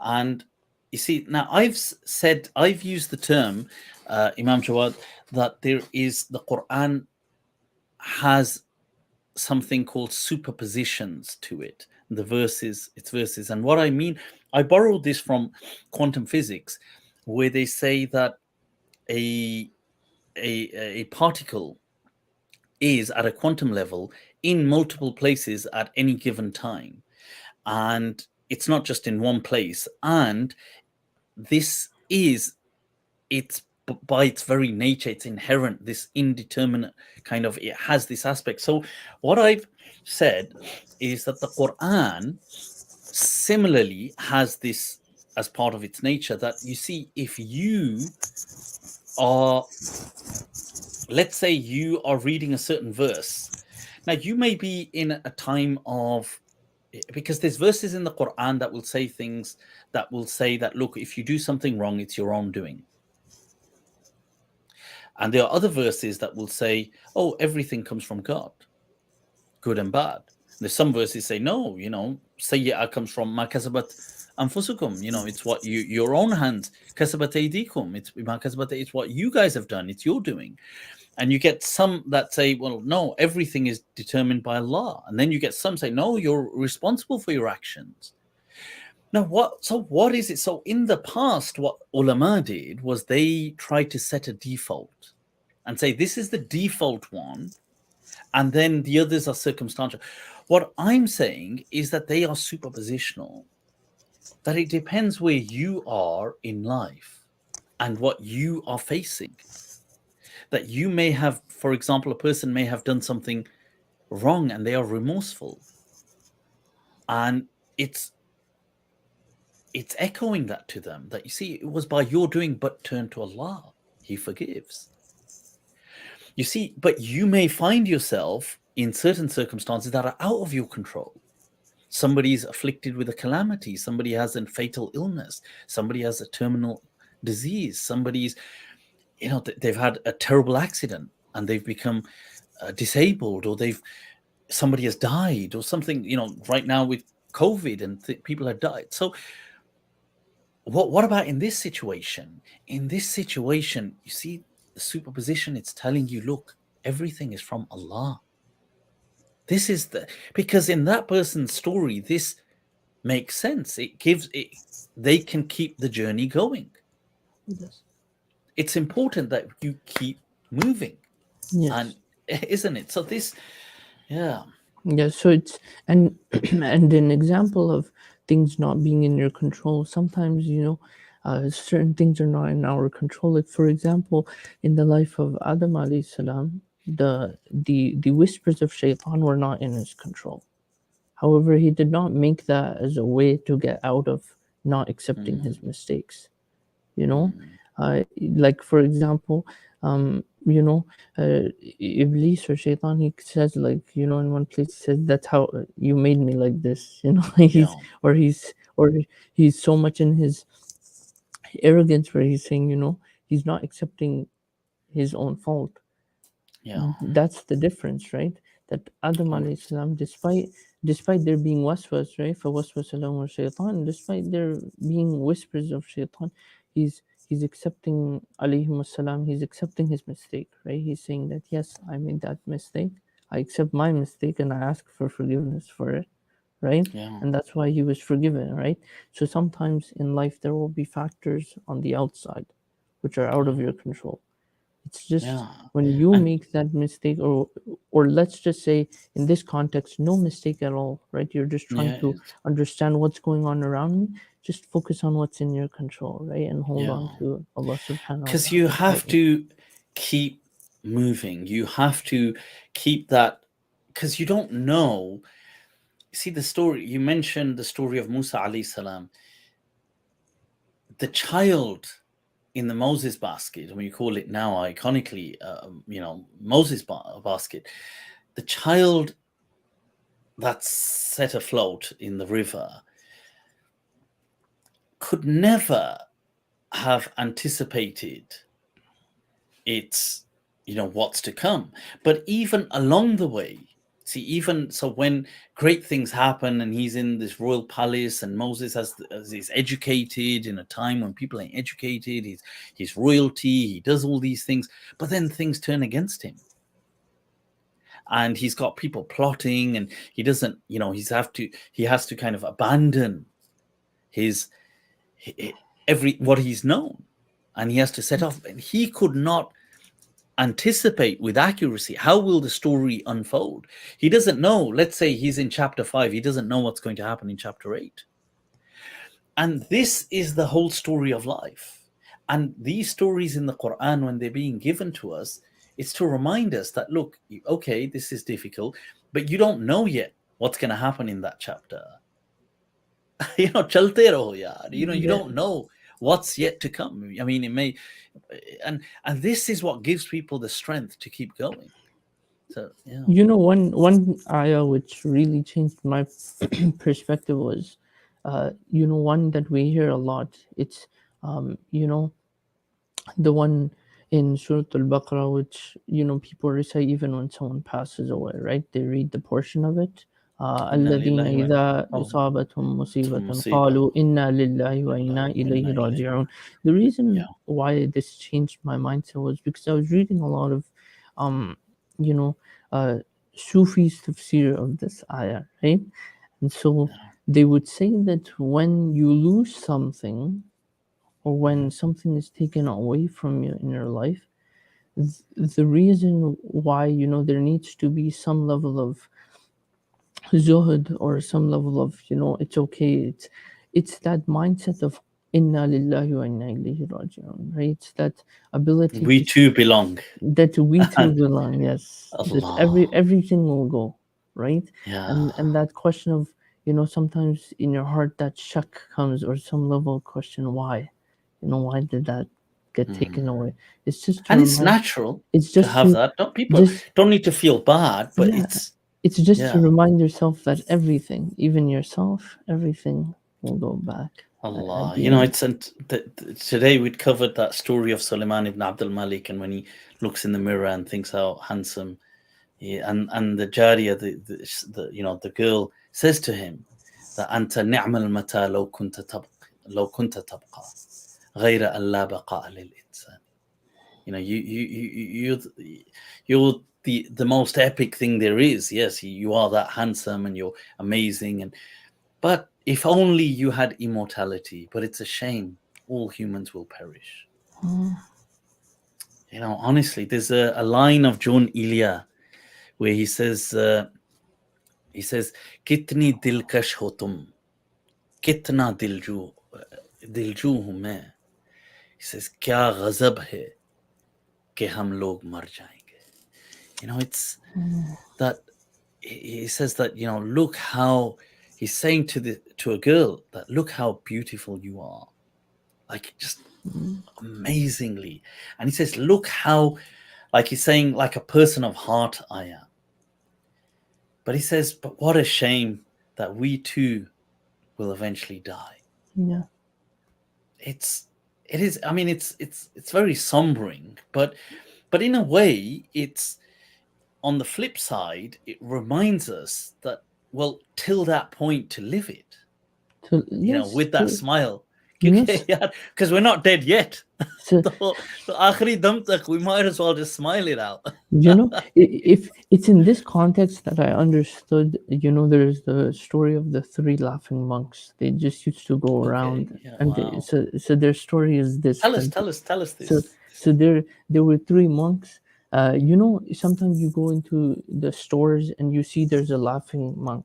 Yeah. Sometimes people actually confuse them with The Buddha. laughing Buddha. Yes, Yeah. but that's actually that story actually comes from the laughing monks. So many people don't know this. So if people confuse the two. Many people don't actually realize it. Sometimes you'll see there's a set of three monks laughing for sale.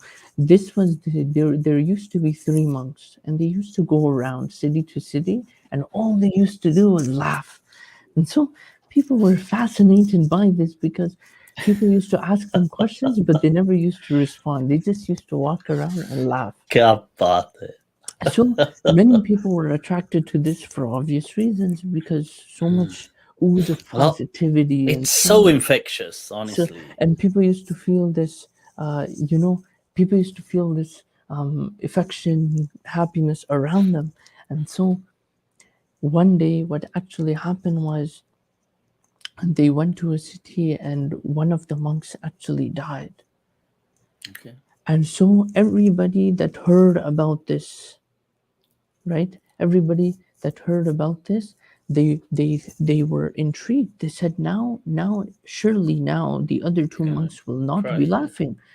So everyone went in this intrigue of what's going to be this is spectacle. This will be a sight to see. For the first time we'll see the other two monks maybe crying.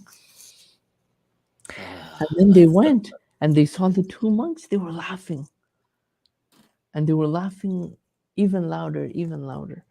And so for the first time, people really requested. They said, please, we have a question. Why are you laughing? Right? Why are you laughing? Your friend has left you, and you guys used to go everywhere together, all three of you. So they said that we are laughing because we made a deal with.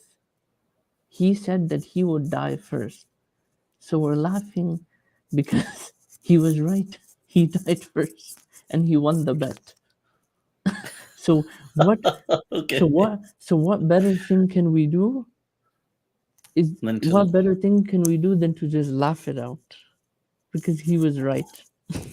So in the context of what you're saying, to just live it and to just live in that moment, it's that even sometimes your miseries and your pains, you just have to laugh it through. There is something divine about laughter. It is a divine gift. To just remember and to know that, yes, one day everything shall return to God. Right? Yeah. There is something, honestly, I feel so divine about the gift of laughter. It's been said that if aliens were to perceive humans whilst laughing and joking, they would think that the laughter is the real communication, and because people, when they laugh with each other excessively, hysterically, they will say something like, they'll say something, and then you squeeze out another 2-3 words, and and then squeeze out another and most of it is the ha, and a small amount is the words, but there is a life in that laughter, and it's so healthy for us. And I really feel that, if there's one thing that if I could say to people to do and it would better their lives, almost effective immediately, would be to just laugh. And it's crazy because when you say that to people, it sounds stupid because they'll think, what the hell? And it's a shame that this dunya had become so stone-hearted that it gave that description to a madman, that only a madman would laugh incessantly. That is, from the tragic treachery of, honestly, this cold-hearted dunya, that it gave such a gift, it attributed it to the insane, that we can only envisage somebody to laugh so much. Surely they must not have cognitive faculties, because we can't fathom it. Yes. Yeah, that's There was once a poem. It was something like, it was an English poem, but it was something like, dance through your pain. Let it run you insane. Allah. Right? Yeah, and To to just to just go through it. You sometimes you see things are not in our control. It's just I see Saracen says, did the Prophet laugh? Yes, of course. The Prophet laughed, sallallahu alaihi wasallam. But look, the Prophet had an next to impossible mission ahead of him. He had a lot of seriousness going on. But despite that, and in spite of that, and in the face of that, we find a hadith where it will say, and when he laughed, hatta badat nawajidhu, you could see his jaws, the inside of his jaws. That's how loud upon occasion that he would laugh. But most of the Prophet's life was confronting a very serious mission.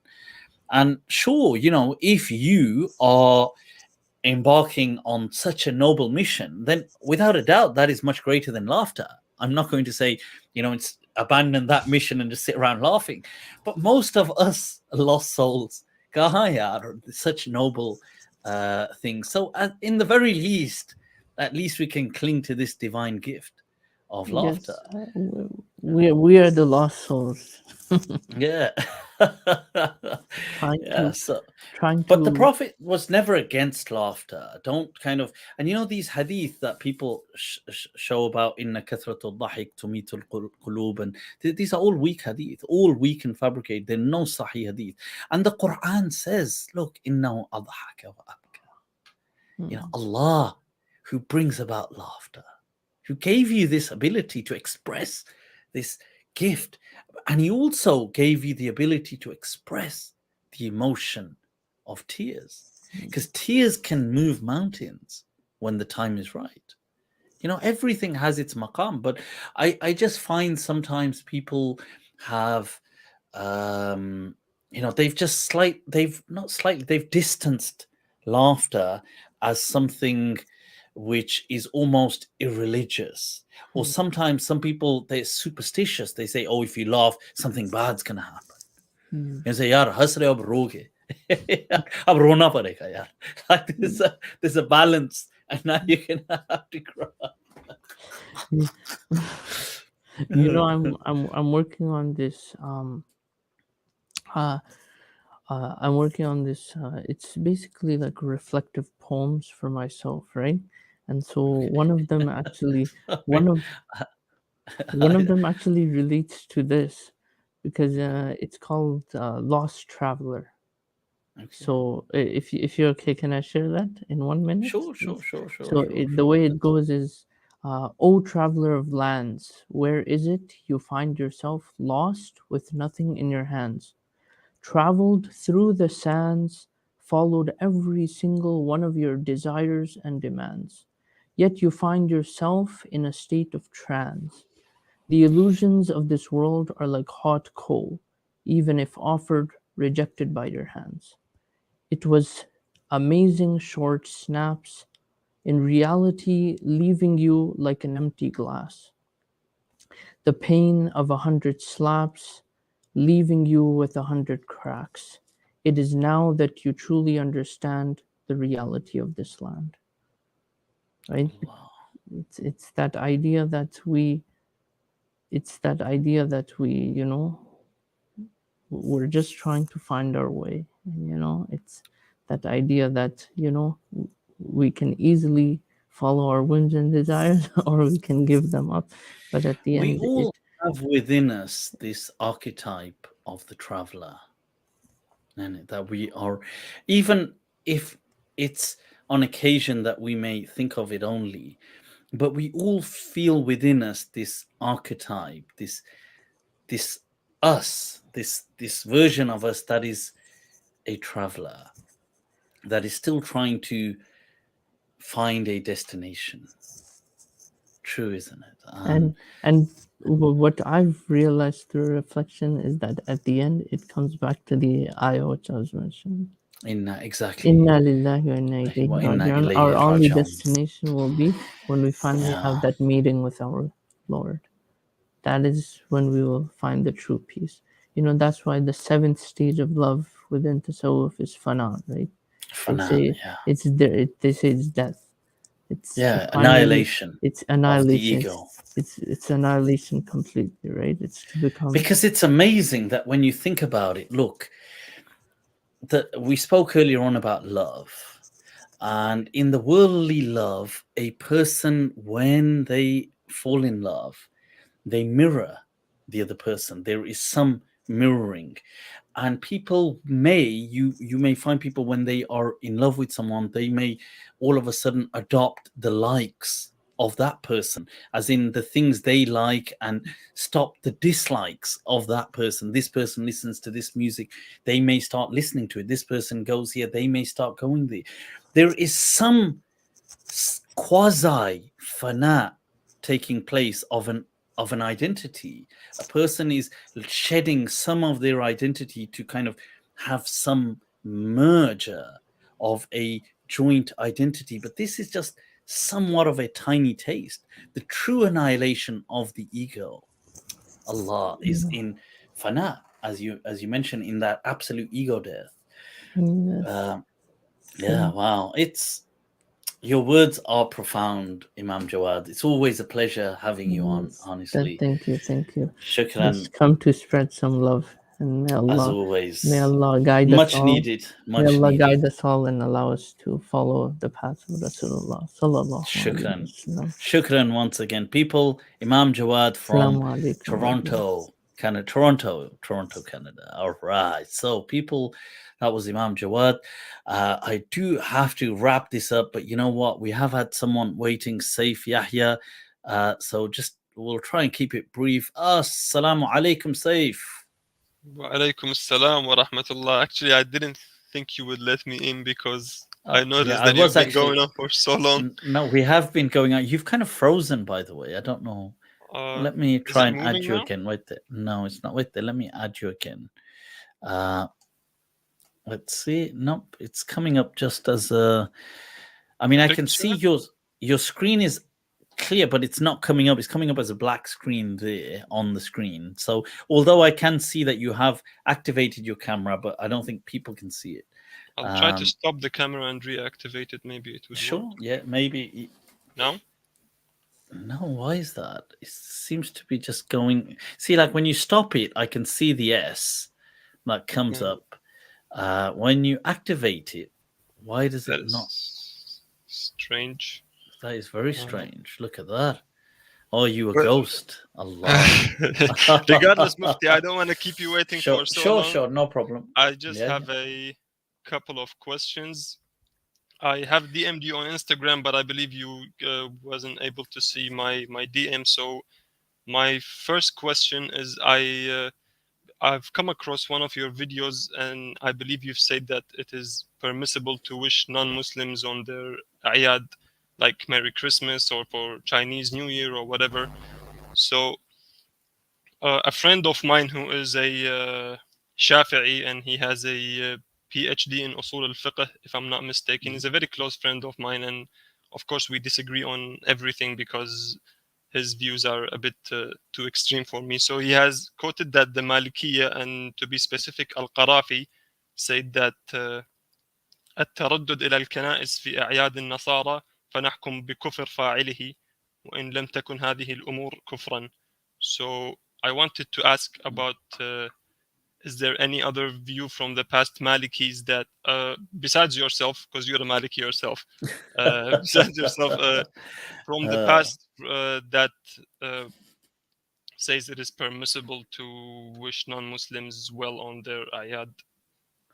You see, I'm not quite. Your question is. It's a very good question. It does. Okay, in some. Let's try to tackle it a bit. Obviously, we're limited on time, but I'll try to Yes. tackle it a bit. Now, the question is that, look, when you look into historical data, you find many scholars. You quoted possibly Qarafi, saying Yes. that if we see someone going to إلى الكنائس يتردد إلى الكنائس فنحكم بكفره وإن لم يكن كافرا or something. And so we will deem them to be from the kuffar, even if they are not kafirs, but that's how we're going to deem them because they're going to churches. Similarly, people quote Imam Abu Hanifa that saying, if a person gifted an egg to a person on the New Year or whatever it was, the Persian Neiroz, then we will consider him a kafir and things like this. Now, the question is that, you see, at a simple level, it is it's fine that actually the S thing might work better because there's just a black screen. I'll just put the S. Yes, so the you see, at a simple level, this is a very simple question. One may say that, look, it's simple. People have said it before. Where are the other people saying the opposite before? I know you've got a lot of people today saying it. So, like I mentioned, I've got an article on Facebook where I show the differences. Many of the ulama of Al-Azhar, Sheikh Abdullah bin Bayyah, who's also Maliki. You'll get many people even in Morocco, and you get people on both sides. You get people who say no, you get people who say yes. So I quoted Sheikh Ali al-Jifri, who's Shafi'i. You mentioned your Shafi'i friend. So you'll get people who will say it's absolutely permissible. You get people who say it's not permissible. But that's today. Why can't you find this in the past? Now, that's because they're expecting a very simple answer from what is a complex equation. And the complexity is that the phenomenology has changed, but they're not taking that into the equation. See, like the concept of identity has changed since modernity. It is now, identity is viewed differently throughout all humans today. It was not viewed in this way previously. Now, you can't, if you divorce that factor, you don't factor it in, you've missed a huge part of the equation. You're basically trying 2D with something that is 3D. Because what you're saying is that, well, look, today, identity has become reshaped. Identity today, it's how it integralizes it, how it kind of manifests itself to people is very different. So in the past, your marker of your community may have been done by your faith. Faith in the past was in many ways the equivalent to, I don't know, in some ways, like a visa system, a passport system. It could have as well. Like, so for example, you could have access to certain lands in a certain way reflective of your faith. Just as today you want to go to a certain country, they ask you, why do you want to come here? Depending on your passport, they may allow you, they may ask you, are you coming here for tourism? Are you coming here for work? What do you want? They don't give everybody a visa. If somebody just wants to come to the UK for tourism, many countries won't get a visa. Doesn't matter if they want to come for. In the past, you see, you entered into a dhimma state. You want to come into Muslim lands, you have to, well, what faith are you? There will be certain taxes on you. There will be certain things. And Muslims, same thing. In non-Muslim countries, you weren't safe or as safe. You may be a second-class citizen. You may have to wear certain colors in certain countries, certain parts of the world. You may have to wear a certain, like a symbol to show that you are part of a certain faith. You weren't allowed to dress in certain ways because it may resemble the other people. You see, their faith or the exhibitionist aspect of faith was tied into many greater socio-political factors. You can't divorce, like historically, when looking historically, you can't divorce that just because today it's divorced. So today, religious has there's been a complete inversion of faith.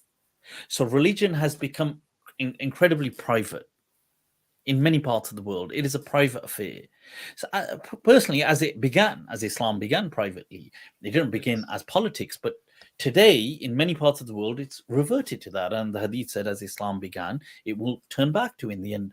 So it has become in many parts of the world a private affair, and the socio-political factors of identity are now markers manifested or instantiated by other realities like passports, visas, your flag, your allegiance, your nationality, your sexuality, your so many things have become identitarian markers. Faith is not really one of them in many parts of the world, especially the developed world. Faith is not one in the developed world. In other parts of the world, it may still be an important integral factor of identity politics, but it isn't in definitely not in Europe or in the modern world. Now, it may be used negatively, so people may discriminate against you based on your identity of faith. So they see you as a Muslim and don't give you a job. But otherwise, it's not, you see, there, it also ties into racial politics. And obviously it's coming back in, but that's in a negative, not in a contributory way. So it's kind of by absence playing a part. So generally here in this part of the world today, let's say you're not a Muslim. Let's say you're a regular, I don't know, Jack, John, whoever you are. Whether you celebrate Christmas or not doesn't mean anything. You're not going to get a well done from Boris Johnson. You're not going to get it doesn't mean anything. You're not going to be more protected because this person celebrated Christmas. By the way, he's a first-class citizen. It doesn't mean anything. You whether you choose to celebrate Christmas or don't celebrate Christmas, whether you say you're a Christian, if you're John or Jack or Dave or whoever, nobody cares for the most part. So the question is today, you see, you're looking at a world where the lens is entirely different. So when you go back in time, you can't take this lens because the world was different. So when you're asking me about an 8th century medieval scholar who lived in a time where religion was a key and one may say even a primary marker of identitarian socio-political realities, you cannot detract that. You cannot say, well, why weren't they so relaxed about you wearing a cross back then? Because, or why, of course, if they saw you going into a church, there were huge issues. I mean, Ibn Battuta speaks about India, and it's part of this book of the month. We're reading Ibn Battuta. Now, Ibn Battuta, when he describes India in his time under the Muhammad Shah ibn Tughlaq, and there's Muslim dynasties and sultans, he explains how the Hindus, for example, even though they don't harm Muslims, he says they do not interact with us. They do not engage us at all. He said they'd never, if we need help, like he said they will never offer us food. They just keep themselves separate from us. He said, like Muslims, obviously they know who we are. They can tell by our identity once again, but he said they do not interact with us at all. You see, he said, although they don't harm us either, but they don't display any acts of compassion towards us either. Then can you see a world like that? That world right now doesn't exist like this. I'm not saying in some parts of the world, but in the developed world, it doesn't. You see, just because, or it shouldn't. Here today, if you're a Muslim, technically people will not openly, it shouldn't really be, or let's put it by their law. Let's not inverse it. If you're a Christian here today, it doesn't mean anything. Or if you're an atheist here, let's say Dave down the road is an atheist, people don't isolate him. Yes.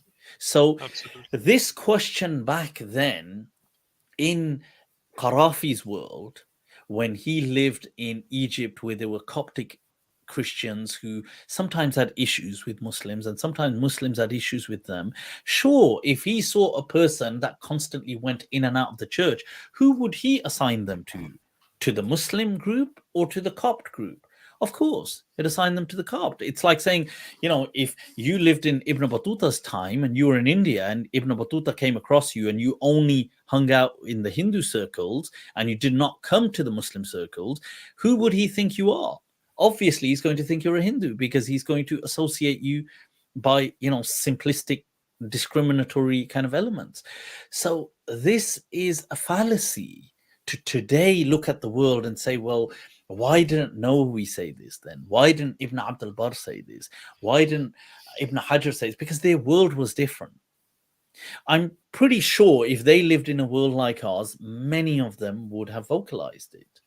That's a very, very deep insight and explanation, Mufti. And just to go back to your last sentence, you said if they lived in our world, they would be more open-minded and they would view it. It's not about it's not about them being open-minded, because you see, I feel they were open-minded for their context. Okay. Because they lived in a world where people were like that. So if they were in our world, I feel many of them would see this differently, because they would see it like from our world perspective. I'm sure there would be a difference. There would be some that won't and many that would. There would be both two camps, just as there is today.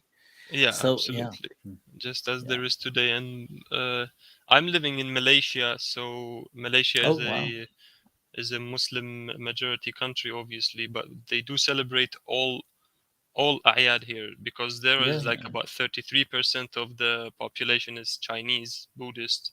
And there is about 19% who are Hindus, so they celebrate everything here. Everything is a public holiday, which is amazing. Christmas is, the Thai Pusam is, Deepavali, Chinese New Year, and of course the Ayad of Adha and Eid al-Fitr. You see, today the world is a different place, and really we find the teachings from the Sunnah of the Prophet ﷺ, teaching about honoring human beings and showing respect for them in their differences. Now, obviously, when they're not clashing with you, obviously when it's not conflictual, then they should just be harmony. It's like the Prophet ﷺ standing up. The Jewish funeral is going by. Yes. It's a Jewish funeral. It's not a Muslim funeral. It's a Jewish procession. Stands up out of honor, out of respect, out of that, showing that kind of community love, that spirit, that look, he said it was alive. She was Jewish. Yeah, this is the Jewish practice. They're doing it in a Jewish way. They're taking their burial, but still, we show respect.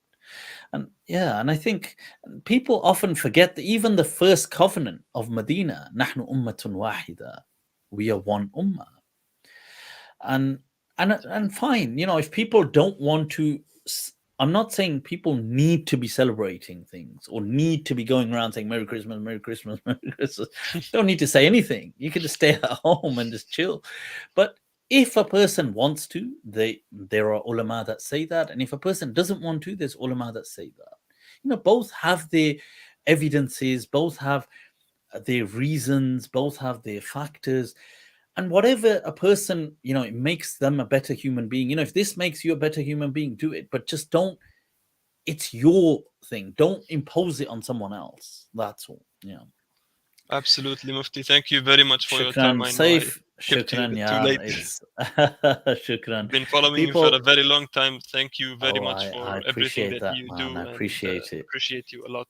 Cool. Send me another message and I'm going to look out for your profile, man. Take care. Inshallah. And much love. Okay, take care. Assalamu alaikum. People, that was Safe from Malaysia. Very interesting discussion. See, this is my thing. I get carried away when I start talking. I need to shoot off. So people, it's been a pleasure as always. Let's pick this up next week. I'll share some other, you know what? Since we're coming to the new year, let's do this on, let's do this on not next midweek. Let's do this on Sunday. So next week, we won't do it midweek. We'll do it on Sunday and we'll speak about new beginnings.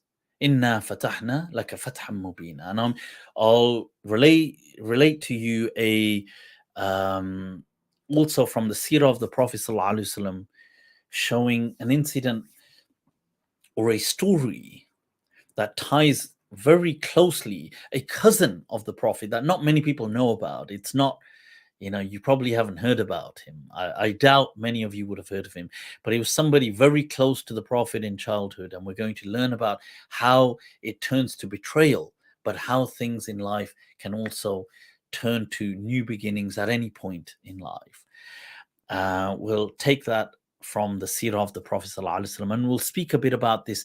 How people say about what you put out comes to you, this kind of vibe, this energy, this law of attraction, the universe, which is ultimately, these are just the commandments of God, that if you put love out, if you see positivity in people, if you look with the eye of goodness, you'll see that everywhere. So let's do that. So we'll reconvene next Sunday. Let's do it on Sunday, people. So you guys got a little break till then, and we'll catch up. As always, a pleasure. Do like, subscribe, spread the love, people. Spread it. That's what. Spread positivity, spread a smile. If you haven't already subscribed, do so. If you want to drop me a message, you can do so on Instagram.